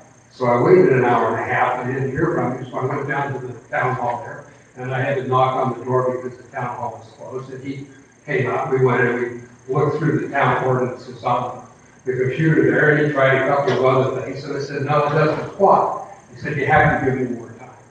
And so I went home and I waited. I'm not going to violate the order of a policeman. It has to be a valid order, but that's can't work. It's not worth it. But he came back then the next day with an ordinance, the nuisance ordinance. I'm sorry. He came back with the CDOT ordinance that applied to state highways. And I told him, no, state highways, you can't use that. And so he said, you got to give me more time. And so he went away and he came back later with the nuisance ordinance. And my response to him was, good luck, charge me with it. With the nuisance ordinance, you have to have a complaint from the owner of the property that they're posted on, which is DMEA, and I've done a core request, and prior to the next Monday, there was never any communication from DMEA about this in the town. And the bottom line with the communication the town has had with DMEA is DMEA has no policy on this, okay? But the other response that I had to the nuisance ordinance is there's a sign ordinance that the town has, and it's now in section 18, which is under the building section, which was moved from the zoning section and by ordinance 2017-11.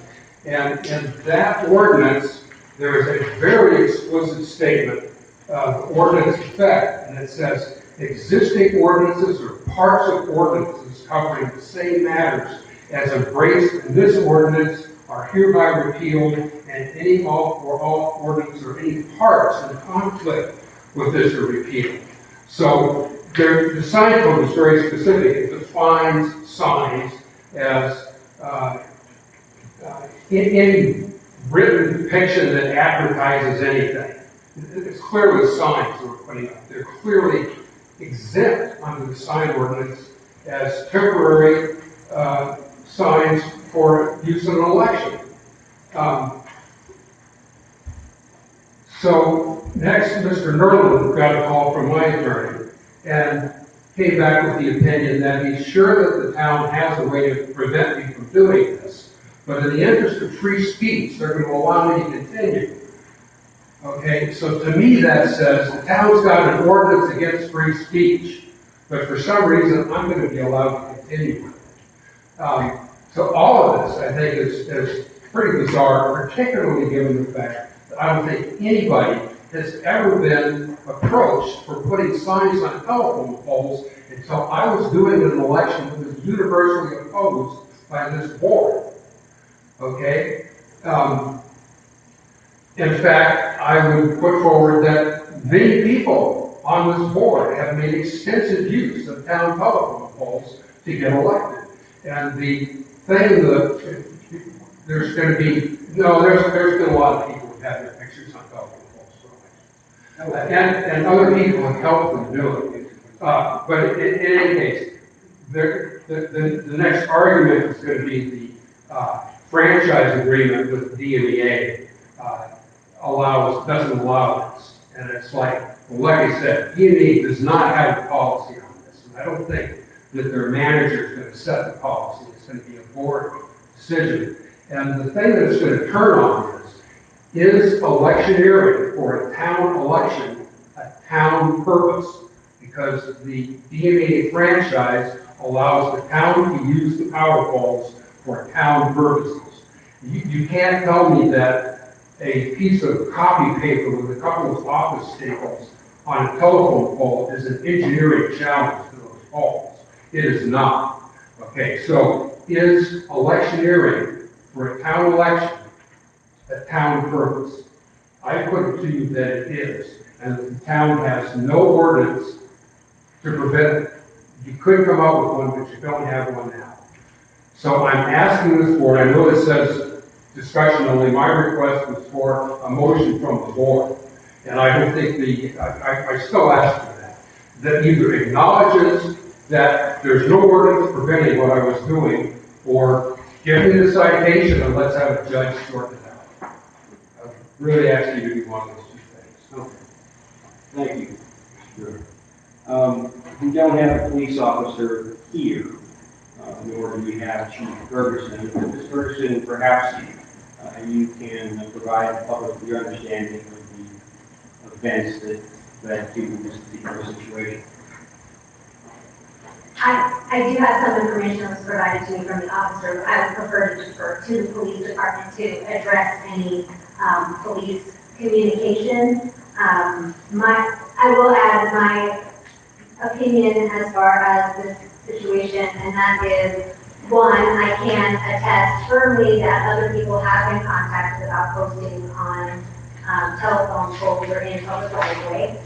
Specific yard sale signs is one I know firsthand because I sent the officer to pull it down and to take it to the address. And what was stated was simply, you put this up, you need to be responsible to take it down.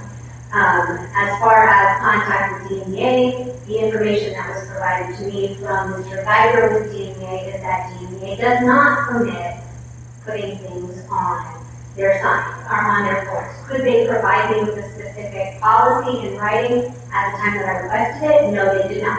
But they did state very clearly that no, they do not wish to have anything on their poles. I went to the extent to ask them, can this be permitted if it's attached with tape? instead of staples, nails, any other kind of, something that damages the pole in any fashion at all. And his response was, no, they prefer nothing to put on the town, on the poles. The sign code ordinance, as far as repealing it from the zoning section and then amending and attaching it to the building section, transferred code exactly the same. There's no change to any of the verbiage. And the part that the handbills, postings, placards, as far as that being exempt from the sign code, that's specific to the requirement to obtain a permit from the building department prior to the placement. The nuisance ordinance does state very clearly, and was included, I did include all this in the packet, that any handbill, poster, placard, painted or printed matter which is stuck, posted, or pasted upon any public or private residence or other building or upon any fence, tower pole, telephone pole, or other structure without the permission of the owner, which would be TMA, the agent, which is the town, or occupant of the residence shall be deemed a nuisance and may be abated as provided in the chapter. The reason that I was part of the conversation as far as requiring that the postings be taken down, but that was not because Mr. Bruder was the one that was asking or stating that he didn't think they needed to be taken down, but was because it has not been consistently, and in my opinion, doesn't seem to be a good and prudent use of what happens policing signs, that cat signs, yard sale signs, lemonade stand signs that are posted on a telephone. Mr. Early, your name also came up, perhaps you'd like to respond? The only thing that I'd like to say is I think that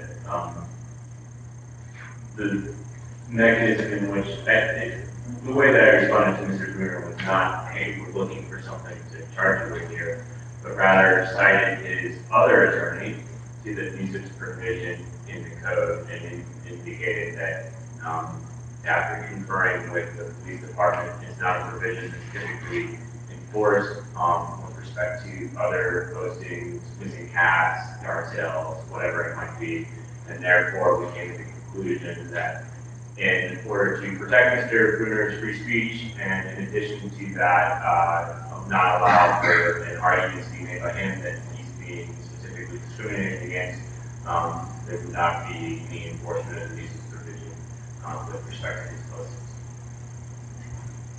Other questions, comments from members of the board? Yes, Mr. Chair.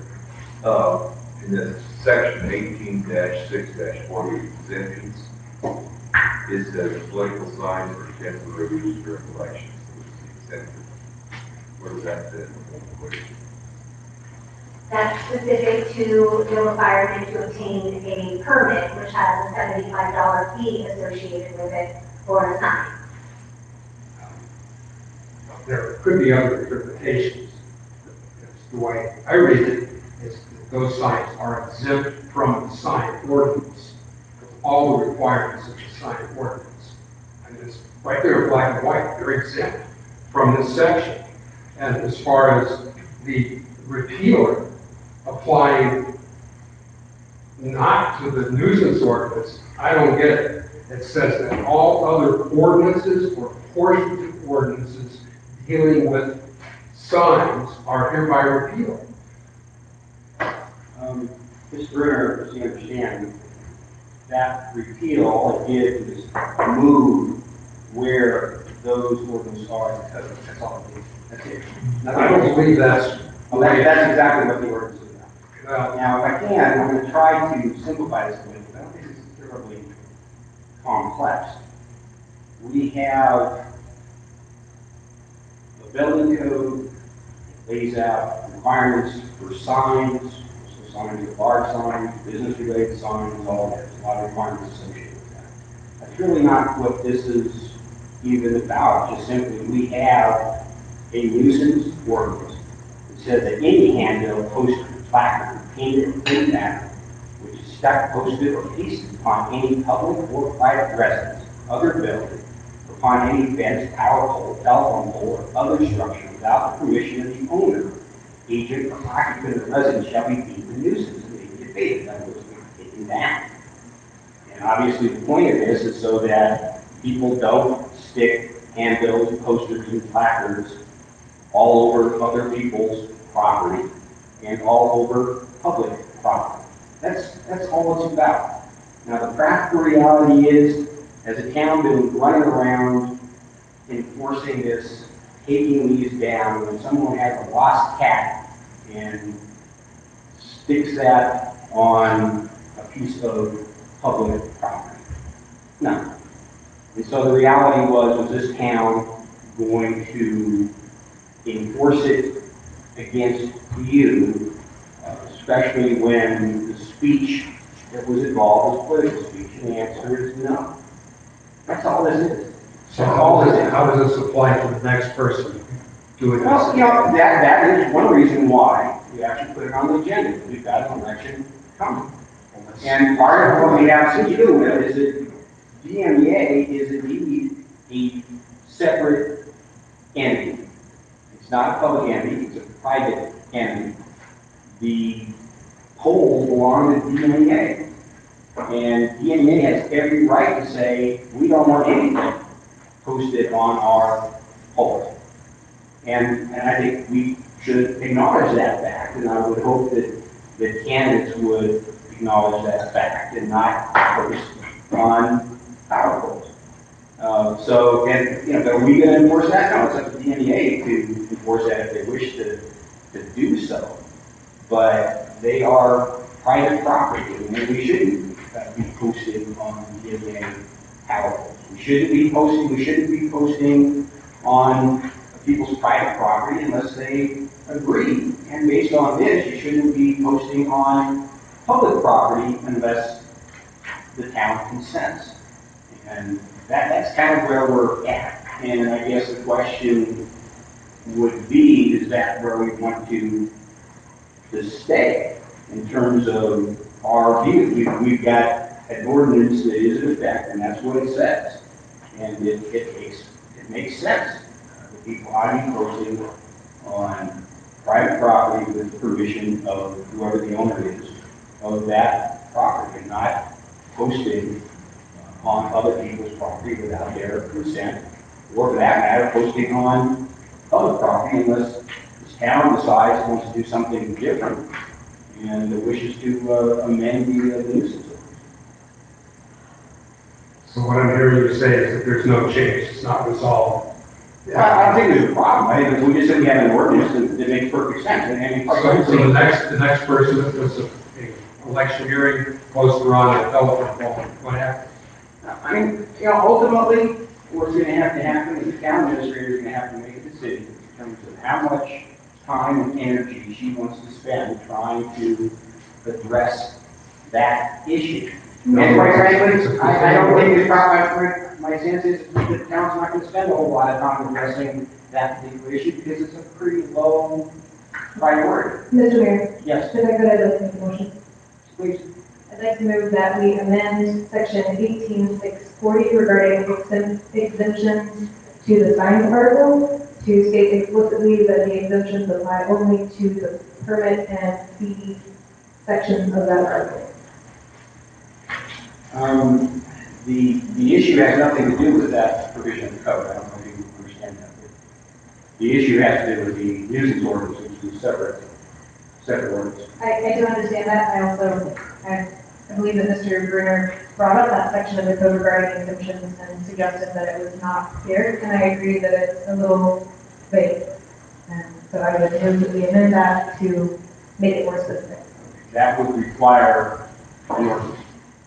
So your motion is for the board to direct the town attorney to draft an ordinance to that effect? We can't just simply change that by vote here, by motion. We can't do that. We have to by ordinance. If you're changing an ordinance, it has to be done by ordinance. So that you can clearly go forward in that direction, but it really is a matter then of changing that ordinance. Mr. Mayor? Yes, Trustee Gray. Obviously, there was an issue between Mr. Bruner and the policeman. As the interpretation of the rules, why does that involve us? Secondly, the issue of putting the signs on the telephone poles clearly between Mr. Bruner and the DMEA. Again, why we're getting drugged into this. I don't think it's, needs to go any further. I appreciate the comment, but right now we've got a motion still on the table, so I don't want to leave that unaddressed. Yes, That's correct. Do we have a second on that motion? And I don't know if you want to change the nature of that motion to direct the town attorney to prepare the main ordinance. Given the additional work that's involved, I would like to have a little more time to review it. I may bring the draft ordinance to the next meeting, if that's acceptable. I just want to make one more brief comment. Obviously, you can come up with some kind of a consistent, clear, and fair regulation for this kind of thing, and I urge you to do it. But when you're doing it, I don't think you can just ban all electioneering on town property or on property that the town can use, okay? For example, the state of Colorado has rescinded most of the rules they had about electioneering signs from the CRS. In this day and age, if you're going to allow some kind of speech, I think you have to allow political speech as well. And I think that would include public posting place in the town hall, which the town administrator has issued an opinion is not allowed. Again, I don't know where that came from. But so I think there should be some kind of clarity on this. Because it's going to come up again.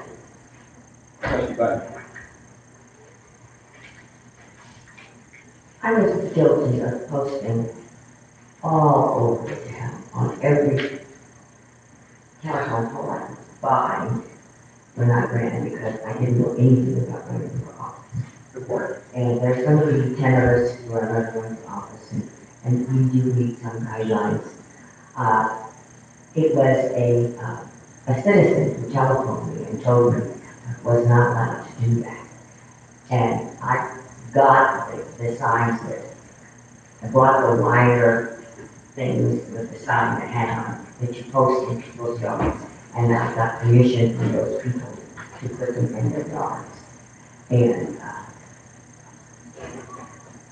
I'm not sure that I rushed right out and tore my signs down. I did go and take them down after the election.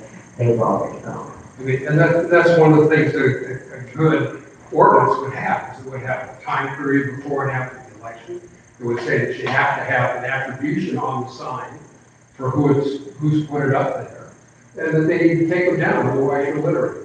So, this is just another case. This town is just so permeated with things just of the same nature, where we kind of think there's an ordinance, and maybe we're going to stop you from doing it. Maybe somebody else gets to do it, and I think it's unfortunate. But there is a Colorado thing about election laws where you cannot have political signs of any kind within a block of a polling place. Oh, yeah. Now, do we have, is this a polling place? Yes. It is. By the way, no, it's a collection box.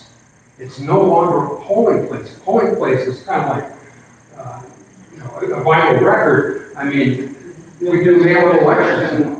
Why don't you address it in relation to the town clerk as well as the town administrator? Unfortunately, I cannot cite the exact statute, but in review and preparation, I can tell you that there is provision in statute that states that coordinated elections and mail ballot elections are still is considered a posting place and a polling place.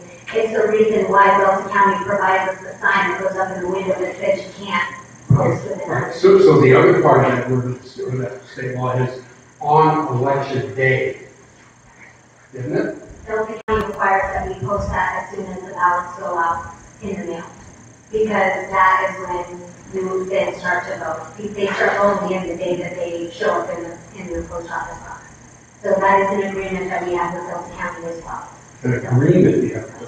it's part of our IGA, and I believe that Shelby County election regulations are well vetted and are based in statute. But again, I wasn't prepared for that conversation, that wasn't part of this conversation, and so I didn't deep dive into that.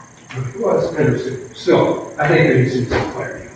Well, just for the sake of clarity, 7250, which is the nuisance ordinance, it's contract neutral.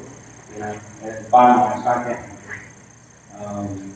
You know, I would hope that those folks that are running for office will comply with the ordinance, because at least at this point in time, the ordinance is in fact the law in this town. But I also don't think this is a high priority for the town. And I don't think the town necessarily going to go out and do work on behalf of DMEA, but DMEA doesn't do it up to them. But the bottom line is there is an ordinance, the nuisance ordinance, has nothing to do with the sign code. And it is content neutral, and I would hope people would comply with it. If the board wishes to change that ordinance and make some exception in terms of posting on public property, the board can do that. Maybe Ms. Patterson would like to take up that ball that right now we have in hand. I'd still be happy to have a judge sort it out. If I may, Mayor, just two things. First, for clarification, you are withdrawing your motion, is that correct? I am withdrawing my motion. Thank you. And then I would like to add that I wholeheartedly agree with you, Mr. Bruner, in the fact that there are some areas in our municipal code that are not quite clear. And I think that, I just want to say that I think that comes from a long line of well-intended people that sit up here as you have in the past, as I have in the past, who you are very vexed and defined with most documents, even done by the people who get paid the big bucks in the capital to do it. You find that when you have a working, living, breathing document, that you find mistakes, errors, and things that need to be corrected. And I think that that is the intent behind any direction the board would take in amending these ordinances. Thank you, sir. Yes, Ms. Watson.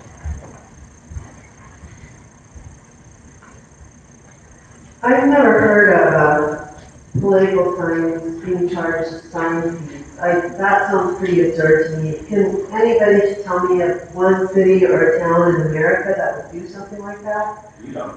Well, I mean, no, but I just heard Ms. Ferguson say that the sign fees apply to political signs. Okay, that's what I thought Mr. Bruner was arguing. I think the question was, is it really our job to police DMV's property for them? It's a burden to the police. But what I must say is I've noticed for a week now, there is a sign posted on the traffic control sign, the stop sign by Second and Grand at the High Tower Cafe corner. There's a big sign there. Someone has taped the town stop sign as a traffic control device. I don't think the town should allow postings on traffic control devices just because it's a safety issue. And it's 100% town property, but for some reason that has stayed up for over a week, and it doesn't seem like anybody's pursued that. So I'm just, I mean, I understand the garage sale signs and people put it in more innocuous places, but I'm just kind of wondering about body enforcement. I mean, it's quite, are you enforcing things or are you not enforcing things? And that's what I think makes people very uneasy, because you have these rules that people don't know if they're really rules. Thanks. I can address that specifically with that. Again, not a high priority, not really a priority to necessarily police signs. And I can tell you that as far as the police department is concerned, they remove them as well as the fire department if they block the view of oncoming traffic or if they're blocking a traffic control device. It just seems like it's a matter of public safety when they're on a traffic control device. Sure. Yeah. Okay. Ms. Markle? I don't know if it's worth everybody's time, or if it should say it's the bill privately, but Why not? Regarding interfacing with police officers, I find that we're very fortunate in families to have very reasonable and personable police officers. I've never had that experience with them. That is not the case everywhere. There was a federal court case, Supreme Court case in either 2014 or 2015, versus North Carolina, where they found that the police do not have to know the laws that they enforce. So the police do not have to know the laws that they enforce. Okay? So you did a good move, complying even if you disagree. We'll have to speak. Yeah, it's crazy. In this instance, I think just a small apology, by the officer. I can't find anything. I apologize for taking your time with it. If I may interject here, I'm going to interject, because not only is the officer not here, Ferguson is not. I'm not asking for a No, what I'm saying is Mr. Bruner has stated his version of what happened. Okay. Now, whether that's accurate or not, I don't know. We don't have the officer here to say what transpired. Okay. Well, We're going to have the supervisor here to say. Let's not phrase it. In terms of anyone asking anybody for an apology at this juncture, the facts are not. Okay, Charles, then let me rephrase this.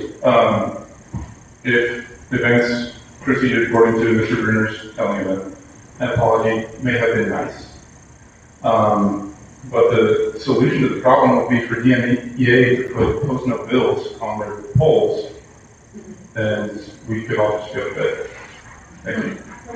I will say, if what happened, and I don't know what happened, but if what happened was an officer said, gee, you're putting up signs on these poles, you need to have permission from the owner before you do that, that is actually an accurate statement of what the law is, whether we agree with it or not, if that's what transpired. And now Mr. Bruner may say that's not what transpired. Well, I'm not going to argue quite like that. But the discussion was, what are you going to put down on the table? I mean, you got to put something on the sign. You can't just say, we think that you shouldn't do that. So that's what it was. It was trying to find something to use, and it was elusive. Ms. Watson, I'll give you one more opportunity to comment and move forward. Just as a matter of practicality, and not everybody might agree with this, but I spent the first 10 years of my life in Berkeley, California. And that was during the 60s. And you can imagine there were all sorts of stuff all over the power poles. And I remember my dad at the time saying, you can't do that, that's illegal. And we were like, why? You have like pet psychics, everything. Those poles would be plastered. But it was, he said, well, because of the staples. And, the staples attached all over those power poles. It was actually quite dangerous because they were like prickly. So just as a matter of kind of aesthetics and practical sense, hopefully people would keep things off the power poles clean. It just looks better in the long run. That's all I have to say. Hey, I think we beat this issue. Significantly. And I'm sure it may come up again at some point, but for now, let's move on. Committee reports, finance and personnel.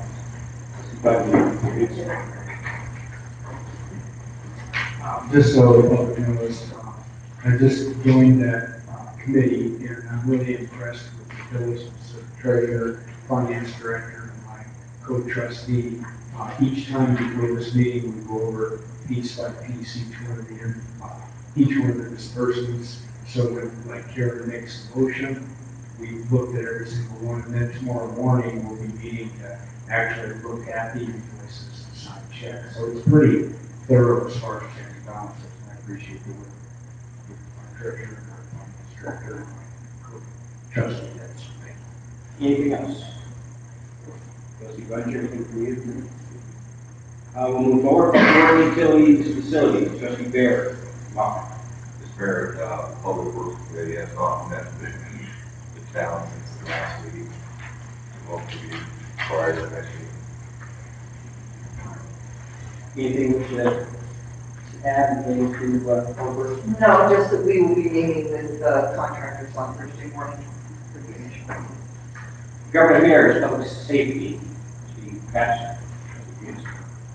I met with trustee Knudsen on Friday, and Carrie, our newest trustee, our newest trustee joined us as well for that meeting, even though she's not acting in an official capacity yet.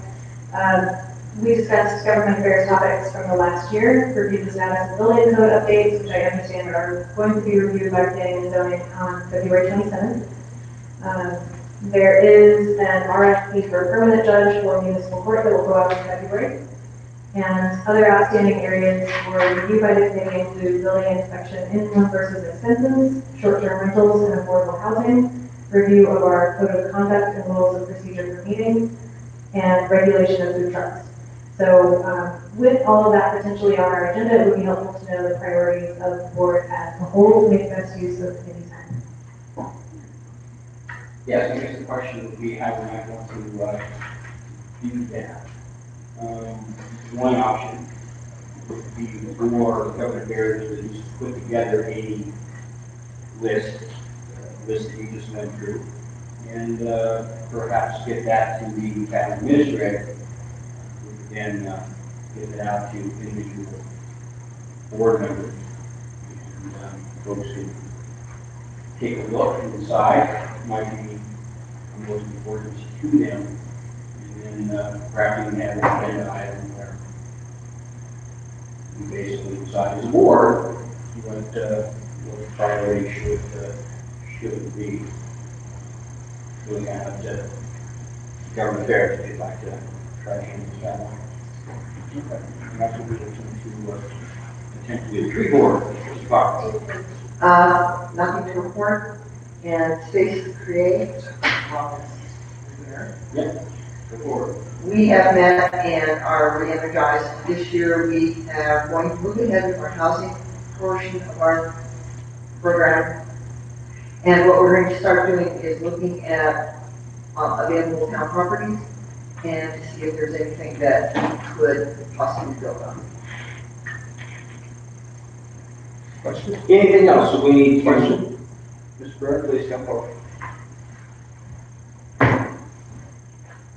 So, is there a document that describes what's going to get built? We have the results of the Arts Department survey, which is online with the Creative Coalition, and they talked about that the public input from that Arts Market survey said that 17 units of good workspace would be appropriate. Do we have a description of those workspaces? Yeah, it's all in that document, what they meant by a good workspace. Okay, and that's what Space to Create. Correct. Okay, and who would be the party that would actually have control of this agreement would be with? It's Space to Create is the town. It's the town committee, it is part. No, if control of property transfer. You know, that's all in process. We are working on that. It is going Who would it be? Who would the other party be? It is a coalition of the Creative Coalition and the town of Peonia and, Artspace and Otis. Just so everybody understands, that if there's any project that Space to Create wishes to pursue, ultimately that's got to come back to the town board. It'll be very much a public discussion. Yep. This simply is not a project that has been submitted to the town board. So at this point, there's nothing happening other than the discussions that are going on. So my concern is, and probably unfounded concern, but my concern would be that some move would be made to commit a piece of property before the rest of that work is done. Oh, no, this would have, if we were to look at a piece of property and say, oh, we like this little block, then we would bring it back to the board, and it would come to the board. We would not do a thing without. But beyond that, that you would not do a thing until the rest of the puzzle is there. And Well, the we're pieces not can all be gonna put together. we're not gonna break ground, we're not going to sign any commitments, we're not gonna do anything unless it's before the board and everybody is on board. And the other parties. Yeah, and the other parties, we've got all these other parties that are gonna be parties. So the town has a clear understanding of what they're getting for what they're doing. Absolutely. Space to Create, the committee, Space to Create has no authority to bind the town. Anything in terms of a commitment to the town, would have to come back to the board. You know, just on that point, I think there's an argument that there's a real conflict of interest in board members being on this other board. I mean, you couldn't have board members on any other organization that is going to enter into a contract with the town. The town is part of it, Bill, it's not I a know, separate entity. that's exactly where it just gets, anyway, thank you. Okay, thank you, Mr. Brown. Please come forward. Go ahead. Hi, I'm Cheryl Vandermont, 215 Hawthorne. I'm confused about something at the master plan meeting. It was projected on the wall that the town of Paonia was committed to Space to Create for $10,000. Is that true? We have $10,000 from them, not that we're giving to them. Well, we have, Is the town? no, I take that back. At one point, there was a $10,000 line item in a budget that was earmarked specific to Space to Create, but that line item was reallocated and the town has not put $10,000 aside or into the Space to Create project. Okay, yeah, I just wondered because it was listed as a line item on the wall at that meeting. Can I just clarify that? I was working off information, and just because funds are committed to something doesn't mean that it was spent on it. And so I just wanted to get all that information out there because people wanted to know amounts. And so I wanted to say the town has committed $10,000. It doesn't mean that it necessarily spent that money. It has committed to it. It's been reallocated. Okay. Yeah, it's reallocated. It's gone. And then another thing, at a previous meeting, a couple of meetings ago, Susie Lowe got up and I believe she said something about a contribution of $2,500 from the town. Am I wrong or? She asked for that, as I recall, she asked for that for the Creative Coalition. The town did not allocate any money to the Creative Coalition in the budget. Okay. Outside of our membership, Right, outside of our. $200. Okay, thank you. Yeah. You're welcome.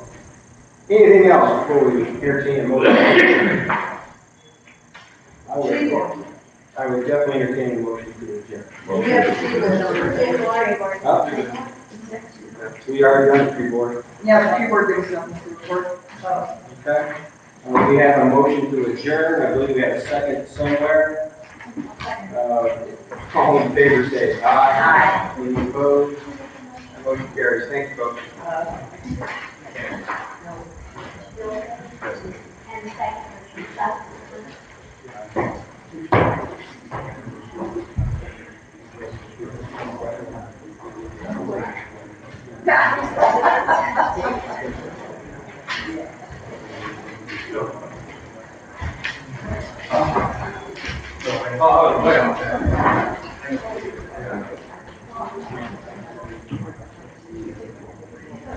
All right, see you.